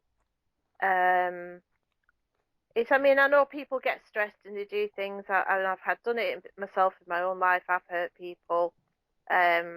But there's sometimes not excusing it, but sometimes there's reasons why people do things that they're maybe not mentally very well. They might be under stress. What stress does to people should not be underestimated. But in that case, those people need help. And that help isn't always available. I mean, you think about the amount of cases that you see in the media where somebody who's severely mentally ill and probably hearing voices that are telling them to hurt people go out and murder a lady who stood at a bus stop Hmm. after Hmm. standing at a bus stop after work, and some guy comes home and bloody stabs her to death. And it turns out that they've just been released from, a secure unit or something, Oh and yeah. And never been released. of course, now you got as well in the truth community. You've got, oh, this person's bad, and this person hurt me, and they come in and a new one. They're stalking me. They're trolling me now. Or are they doing black magic on me? I feel like I saw, and all this kind of stuff. You can't do that, It's bad that they do it, but the protection is there in the Psalms. The Salem witch trials of the truth community with Miles Johnson as Cotton Mather. God, man. It's so bad it's like that. When I first came across it, I thought, oh man, it's so, a place for outsiders, like, oh, all the insiders are bad and we can come here. And at the start, it seemed like that. And it was after Max died, it's almost like this evil seethed and rose up, using his um, you know, and God, yeah. just like I felt it like come at me. And it's weird, even that person that was trolling me for he said, oh, your protection's gone, he's dead, and gloated over it. And just that, that kind of false accusation, and it was the first time ever, never been accused of murder, but, that came, oh, you did it. I did it with Michael Aquino. Michael Aquino is my friend, someone that I Oh, merely yeah. emailed. Oh, Someone that I merely emailed and actually attacked me actually for a week, and then just to say that, and Miles Johnson put that out. At the time, I just treated it like a joke, but now I think back, that's destructive. But then again, I suppose he introduced Max to Poland, James Casbolt, put him out there and went to the cops about him. He's a bit of an agent of attack. mm, yeah.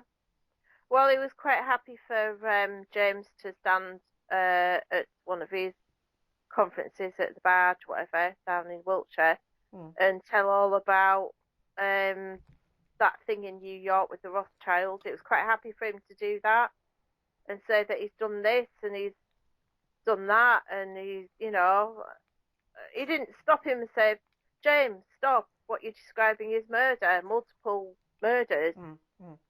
We can't put. He didn't shut him down. Or not put it out. I wouldn't have done that if I'd seen Yeah, it. I'd say, oh, you can't say that. yeah, yeah. I mean, But he filmed him and then went to the cops. yeah, that's what I mean. I And you mean, can bet he was talking to him as if they were best friends. oh yeah. Uh, I'd love to be a fly on the wall and hear what he did say at the cops. He would have Because said he's dangerous, so I think he's crazy, he's saying he's got a killing altar. He would have said all that. mm, yeah, but he got done for blackmail, didn't he? And blackmail and stalking. But wasn't that a setup? Wasn't he trigger? I mean, that girl was out of his league. I mean, he's not rich. He's not well educated. It doesn't make sense It doesn't make that sense. he ended up with her and he ended up marrying her and they had a baby. Well, she's stunning. She's intelligent. She's famous, more or less. And he's a guy on the dole in Cornwall. I mean, there was always going to Yeah, be trouble, wasn't there? Because he would have felt, oh, you're out my league, you're out my league, you're out my league. You're going to go off with maybe an Ivy League guy who looks like Mickey Rourke or something. So he would have felt that fear. And then when he did, then it didn't work out, probably because of his bad temper. When an inferiority complex, whatever, he had a bad child, then probably, went back and was feeling very, very angry and used, and then what happened? What happened? Got triggered. When you get triggered, you can just be, when your weaknesses are triggered. Like I was raging on YouTube when my weaknesses over my brother's sexual abuse to me. I was triggered yeah. like hell. Once you're triggered, then you don't really have much control. He's definitely a complex character. Mm. But again, how come he's got this power over women and all these women are all James Casbolt worshippers? I mean, it's worse than Mac, much worse than Mac. Is it? Oh yeah, yeah. It's like slavish cult members. Is there? Yeah. They're still around, these James Casbolt women. But he was They're good definitely. looking, I have to say. Good looking man. I don't know what it is, whether it's celebrity status, but I've detected something else going on here. I think they just used some of these people, like sent out like heat-seeking bloody missiles to, and they're targeting women, and because considering considering what he was accused of and what he got sent down for, all these women that are adoring him, it's not exactly sisterly, is it? Really? That's I funny. I mean, think it's all. I mean, ladies, that pastor Brian, he was saying a lot about magic and when it's used, and he said the IRA and the UDA use magic, and I thought, well, that's weird because yeah.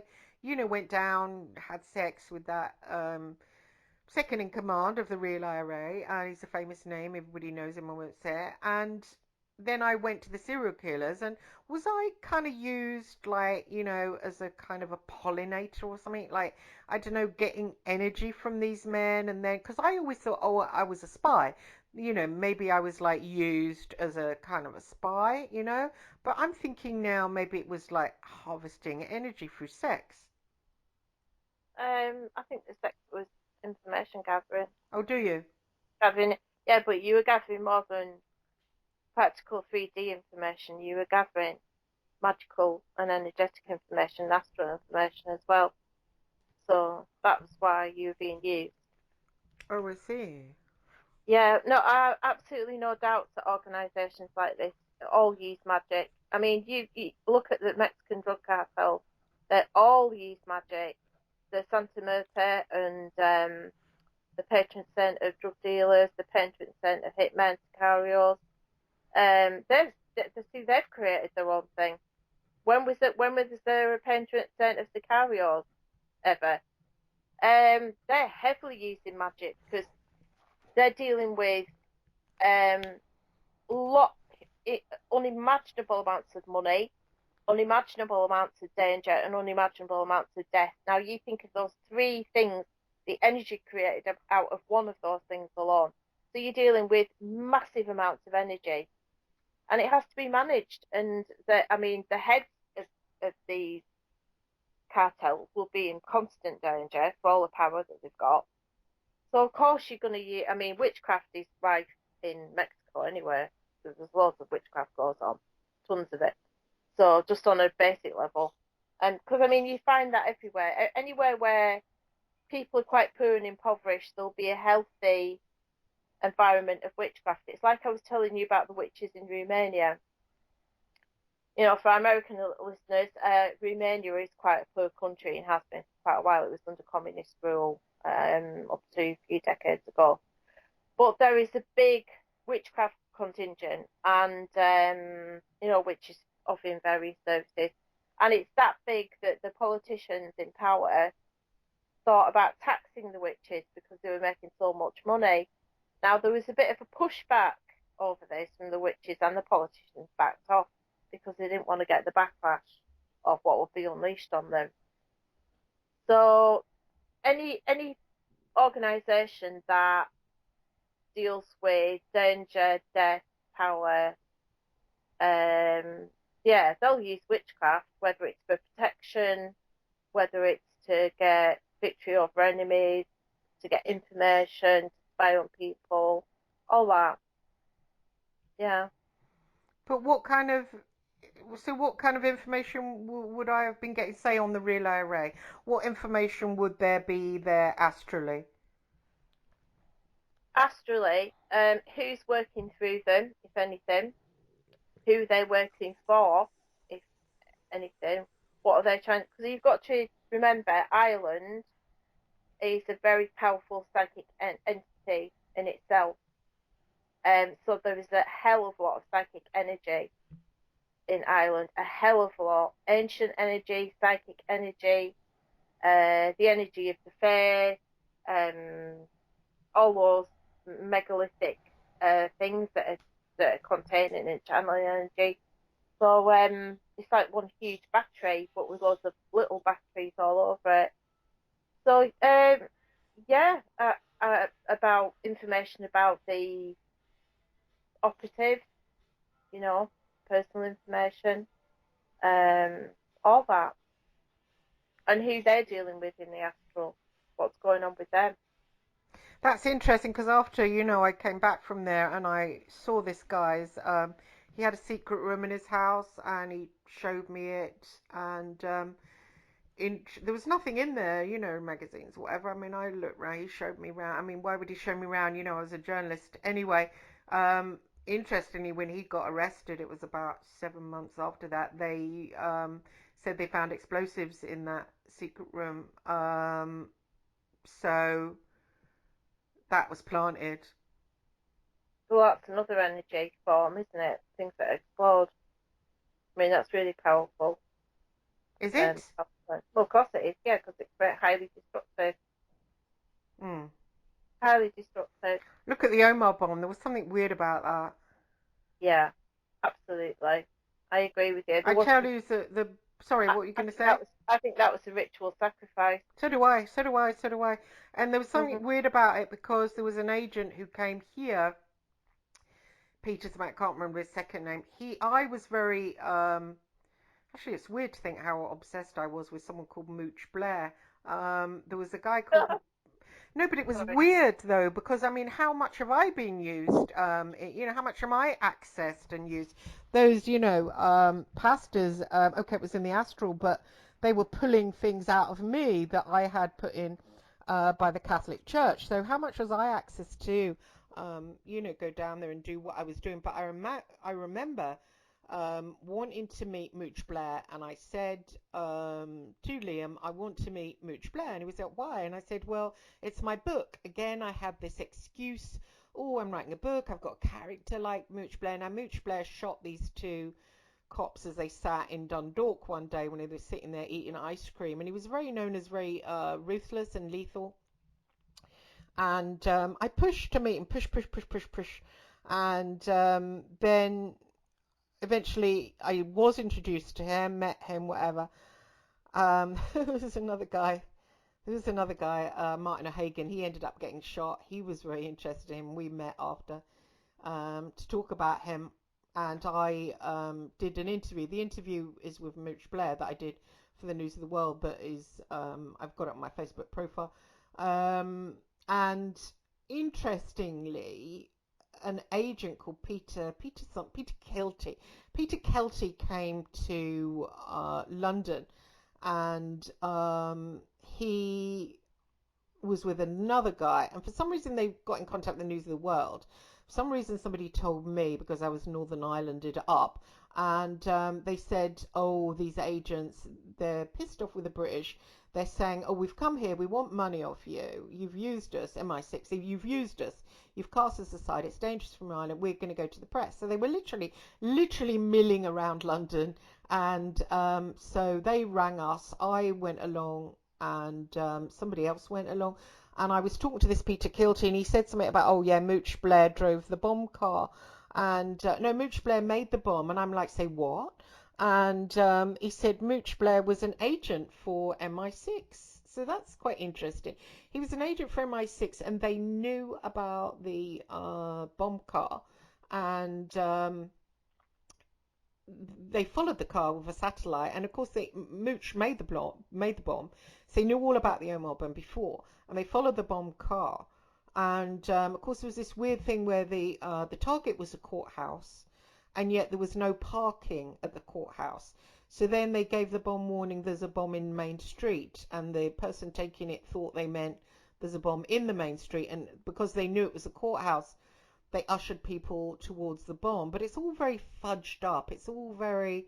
But what happened, the end result was, and it's hard to believe that the security service watching something can screw up so much, that the people were herded towards it. So when it went off, literally there was a crowd over it. Oh, it was a crowd there. Oh. That's horrible. Yeah. Well, I thought it was in my city. Oh, you can't really talk this way, really. Oh, But yeah, I thought it was sorry. suspicious because it was so, it worked against the real IRA, and it literally finished off because of the Good Friday Agreement. Well, the real IRA weren't the real IRA. The real IRA, so they didn't actually have, okay, in the They're Good, intelligence constructs, weren't they? well, no, I know Miles Johnson's put that out. What happened, they didn't actually have the IRA. So they had, the British didn't have them. In the Good Friday Agreement, they had Gerry Adams, who was not really, you know, he was more political at that point. They had McGuinness, but they had the Belfast factions, right? But the real power of the IRA was in South Armagh. That's where they make the bombs. That's where they get the weapons.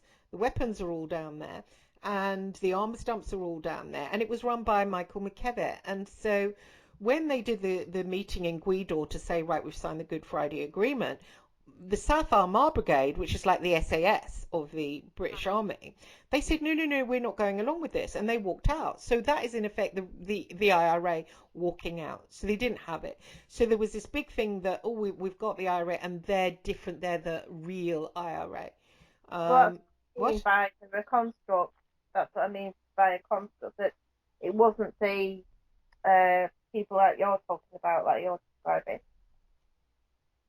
So I, it's like almost like a public relations exercise. Yes, I don't yes, yes, a public relations ex with the Provos, and it was all then. Oh, the Provos are different. The Provos have signed the Good Friday Agreement, and but really they just got they got the engine room of the IRA wasn't on board, and that should have been made yeah, known, and it wasn't made known. So then the as they call it, the real IRA, the engine room, the SAS of them started doing the bombs, and of course the media then surged into action with its weird way, and they started saying, "Oh, they're the real IRA. They're a faction. They're a splinter group." I mean, but they weren't splinter group. They were just the engine room. You know, they're the group. the Yeah. real deal, rather than the guys that sit there watching TV. God, I'm going to be hating on for this. Anyway, so well, Oh, it's all right. I know a few people who can't go back to Ireland because they'll be killed by them. So But I don't want to slag off. Obviously, there are real, hard men for the IRA in Belfast. But I'm just meaning that the weapons were all down there in South Armagh and Dundalk. And so then the Omagh bomb was pretty much, if it was Mooch Blair's idea, and he was an MI6 agent, like Peter Kilty says, then it was an MI6 operation. And so it was actually the INLA that got involved with transporting the car. The INLA operatives did that. The Real IRA didn't have enough, so it was a whole thing out of their scope. A bomb so so destructive as that at that point in time. So they used the INLA to drive the car, okay, because most of their operatives up there in the north had, gone off to this Good Friday Agreement. So the INLA drove it, and the INLA, they're suspected of having a lot of agents, but Peter what Kilty said it. INL? Pardon? What is that INLA? What Oh, does that? Irish National Liberation Army, run by a guy called Dark Cloud.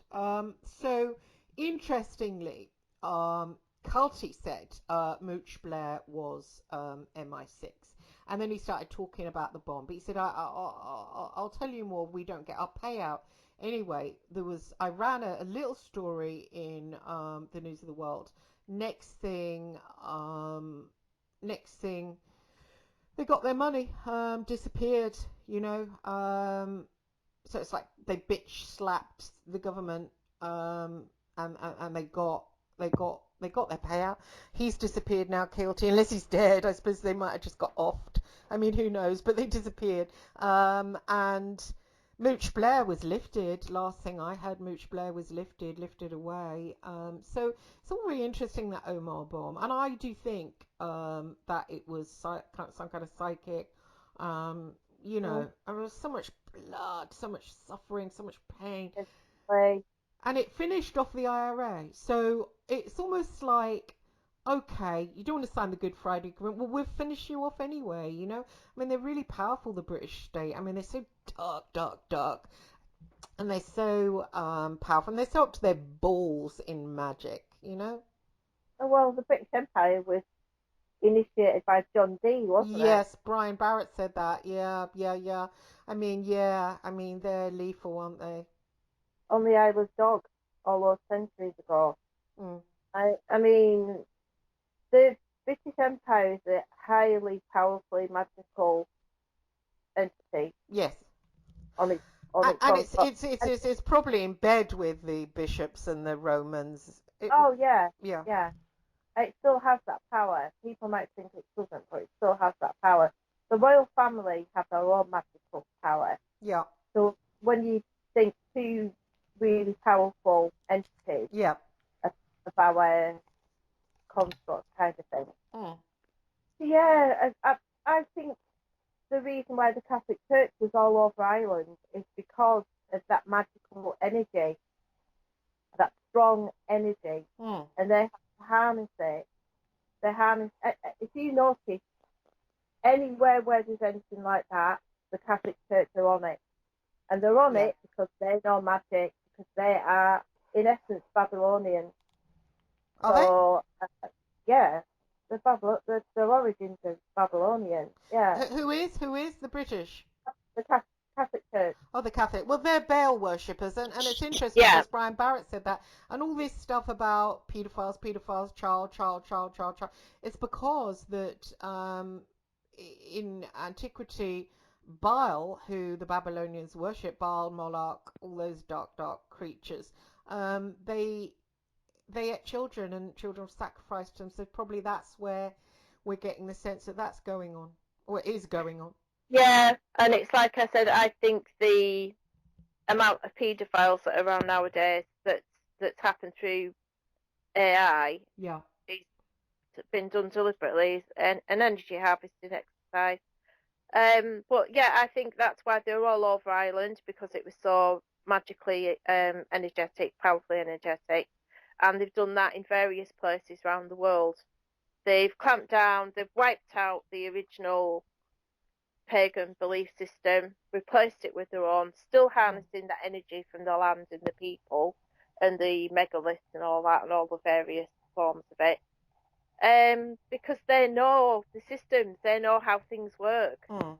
because they are part of ancient knowledge. Mm. So, but yeah, none of that. Anything, like I said to you, anything terrorist, anything secret, Mm. where it's easy to hide a lot of things. Part of the way you operate is hiding a lot of things. That is going to have magic part as part of it. Absolutely guaranteed. You're going to have magical practitioners in some form.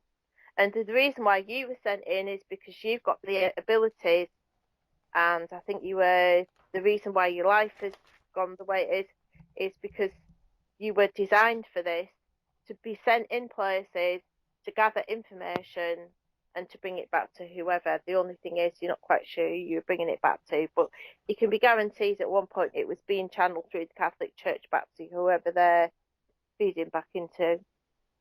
Wow, channel for the Catholic Church. That's so odd because obviously, as you know, I was always linked with my auntie. I always went to the convent all the time. She used to Yeah. go round the back houses to talk to the priests. Um, my involvement with the Catholic Church, I might as well been a nun. I was up to my balls with them, you know. Yeah. No, but So you, seriously, but what? So yeah, I must have been, and I used to read on the altar. You know, I would read the scriptures, which is kind of strange. So what about the serial killers? What about that? Was that me off my own back, wandering? Because no, that feels as if it wasn't off my own no, back. no, it wasn't off your own back. You were sent in to gather information. But why information Energy and information. Can you explain that? Well, the energy, because it's a powerful energy, so there was a bit of an energy harvesting, but also probably about information about which demons are working through whoever. Why would Well, they want to know that, and why wouldn't they know that already? I don't know why they wouldn't know that already, but I mean that's what they deal with. They deal with demons because they know what they're dealing with, because they have the knowledge. And You know, why would they want to know that? Say someone like Brady, why would they want to know what demon was controlling him?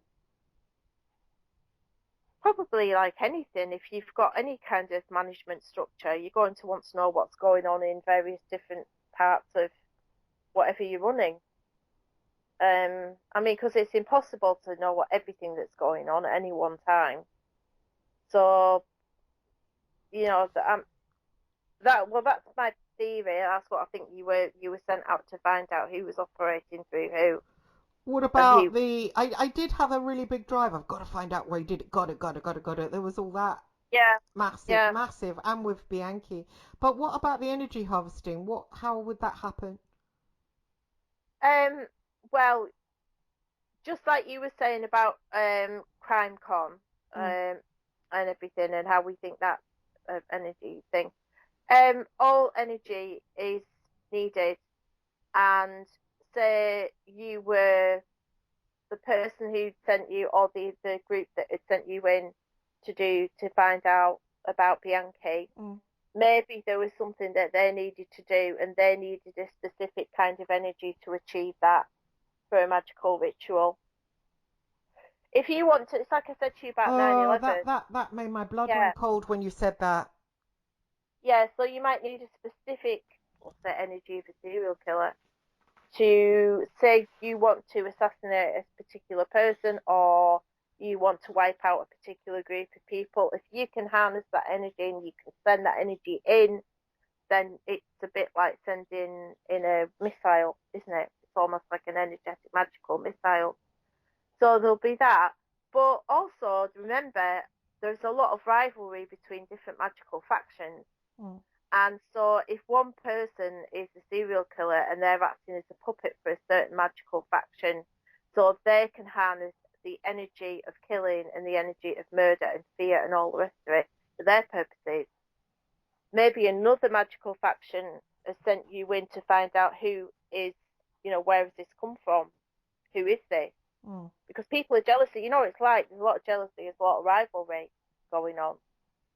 It's not like It's weird me and you. because with Bianchi, after I met him, I still couldn't break him. As I said, I tried to psychometrize his glasses, tried to psychometrize his hand. I got him to put my bracelet back on. I tried to do it through his eyes. I tried to do it through touch. Couldn't All right. access him. Couldn't access him. And then I came back, and again through that connection, I tried to access him astrally. And when I went in the astral, I was torturing him. I waterboarded him. Literally, I used methods of torture. I tied him up. I put needles in him. I got him on a waterboard. I put him under the water. And I was, tell me why. Tell me. Or not tell me why. I was like, tell me who.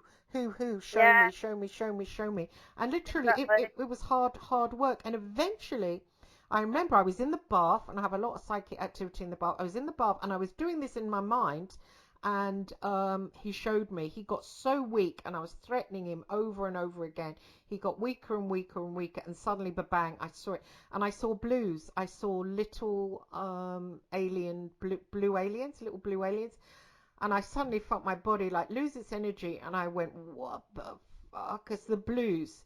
And then after that, just no interest in him. Absolutely no interest. I went from heat-seeking missile to you're gone, you're out of here. Do you know? And I felt the same with the Yeah, IRA that time. That I remember yeah. someone ringing me with a story, and I felt like, who are you ringing? Like, who do you think I am? I'm a mother. I'm cooking. Well, you know why? Because you would still have the allure, you would still have the attraction. So they have to cut you off so you don't carry on going back, because he might be able to get stuff out of you. They might start working on you to find out who did you get sent by. I've heard of the little blue aliens. Have you? Yeah, I've heard about this. What are they? Yeah, Could you tell me? I don't know that much about them, but I've heard other people have encountered these. I haven't heard that much about them. I think they're pretty much very hidden, very closeted. Not like, like part of culture now is The even the Greys. reptilian culture, the Greys, Mm. they're well known. Um, and the reptilians are well known now. But these almost sound archontic.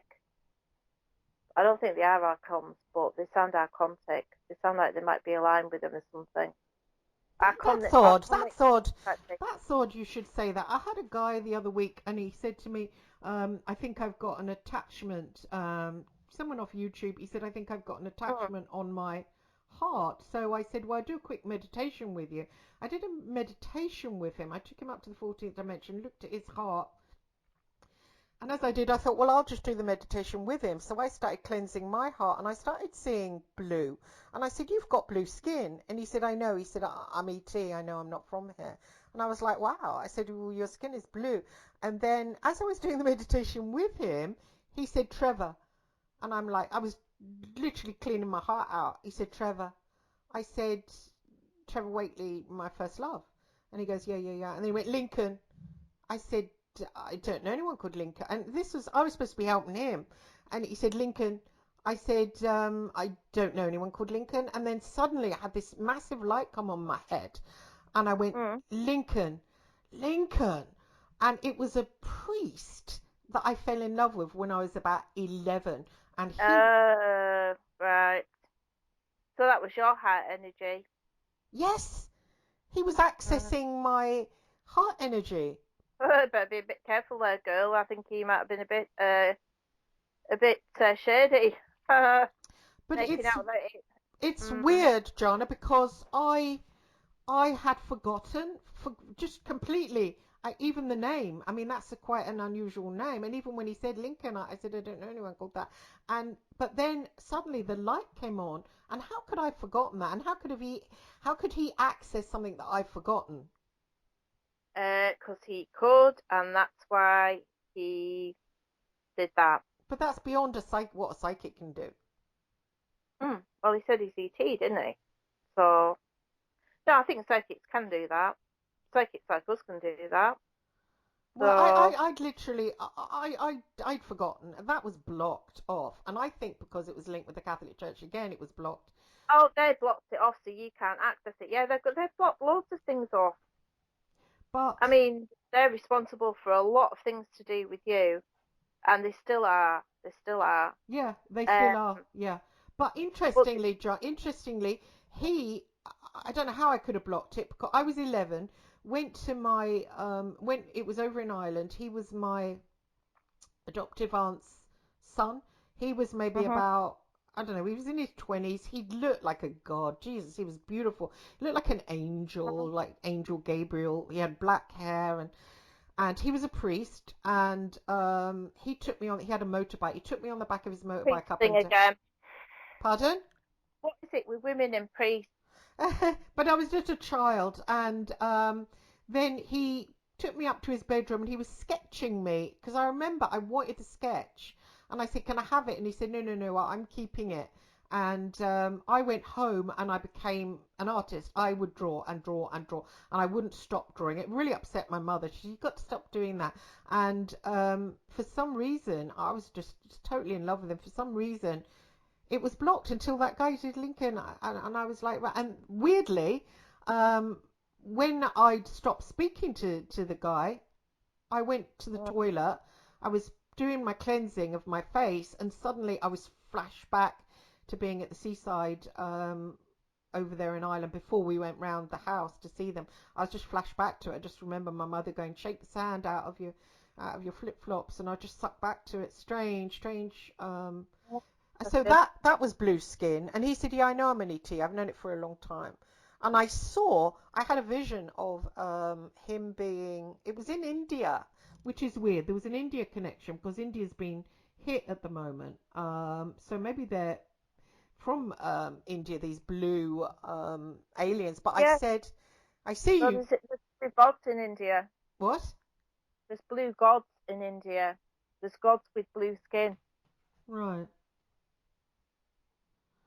So I'm just writing that down. So yeah, I said I see you by water, and he said something about Shiva and that was a special place there, and I felt my hair all over my body stand up, and then I Mm. saw an explosion. I said there's an explosion, and for some reason you fell, and there's lots of falling, and these blues somehow fell and they were there is a link there with them for some, but why would they be behind the tortures and murders of the Hillside Strangler? I don't know. I don't know. That's a real mystery. Why are they behind a lot of things that happen? Who, the You blues? know, The blues? no, ETs in general.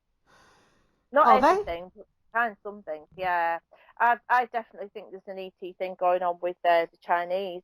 I think the Chinese are being used for like a world takeover type thing. Well, who said that? But Lisa Williams, she came when she's had a lot with the Greys.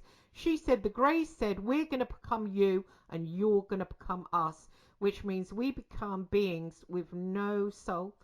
Oh, hello, Maxine.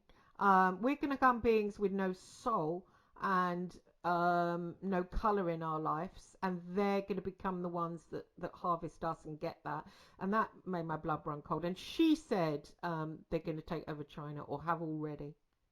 And I think they have a. It's not going to happen. It won't happen because we're too powerful. Human beings are too But powerful we're for that. divided. That's the whole point of us. We fight each other, for power. Oh, I'm the most powerful, and I'll just bitch slap that. Well, I don't think Yeah, humanity's got much of a chance. We're not united with each other. no, we don't need to be. We don't need to be. But we've been deceived. We've been brainwashed into thinking that we're something that we're not. About how powerful humans are. No, I don't think that'll happen. I think they'll try it for definite, but I don't believe that will happen for 1 minute. Hmm. Humans have too stronger survival instincts, far too stronger survival instincts. They're far too powerful as spiritual beings, and the spirituality is waking up. Everybody's waking up all over the planet, so I don't think it'll happen. I mean, remember the times that we're in. You know, this is part of the times that we're in. It's the spiritual battle. So, but I've got to peel away for 5 seconds. Is that all right? Yes, we'll end this show and then Okay. we'll do the other show on Princess. Say in 10 minutes. Princess Bashir. Yep. Yeah, yeah, of course. That'd be Okay. great. All All right. right, See then you I'll then. call you back All in right. 10 minutes. Thank you, Thanks for William. listening, everybody, and that was a great show. And thank you, Yeah, my other very Spectre interesting. detective. I loved it. Yeah. Take care. Yeah. Bye bye. Thank you for Okay. listening. Bye. Bye.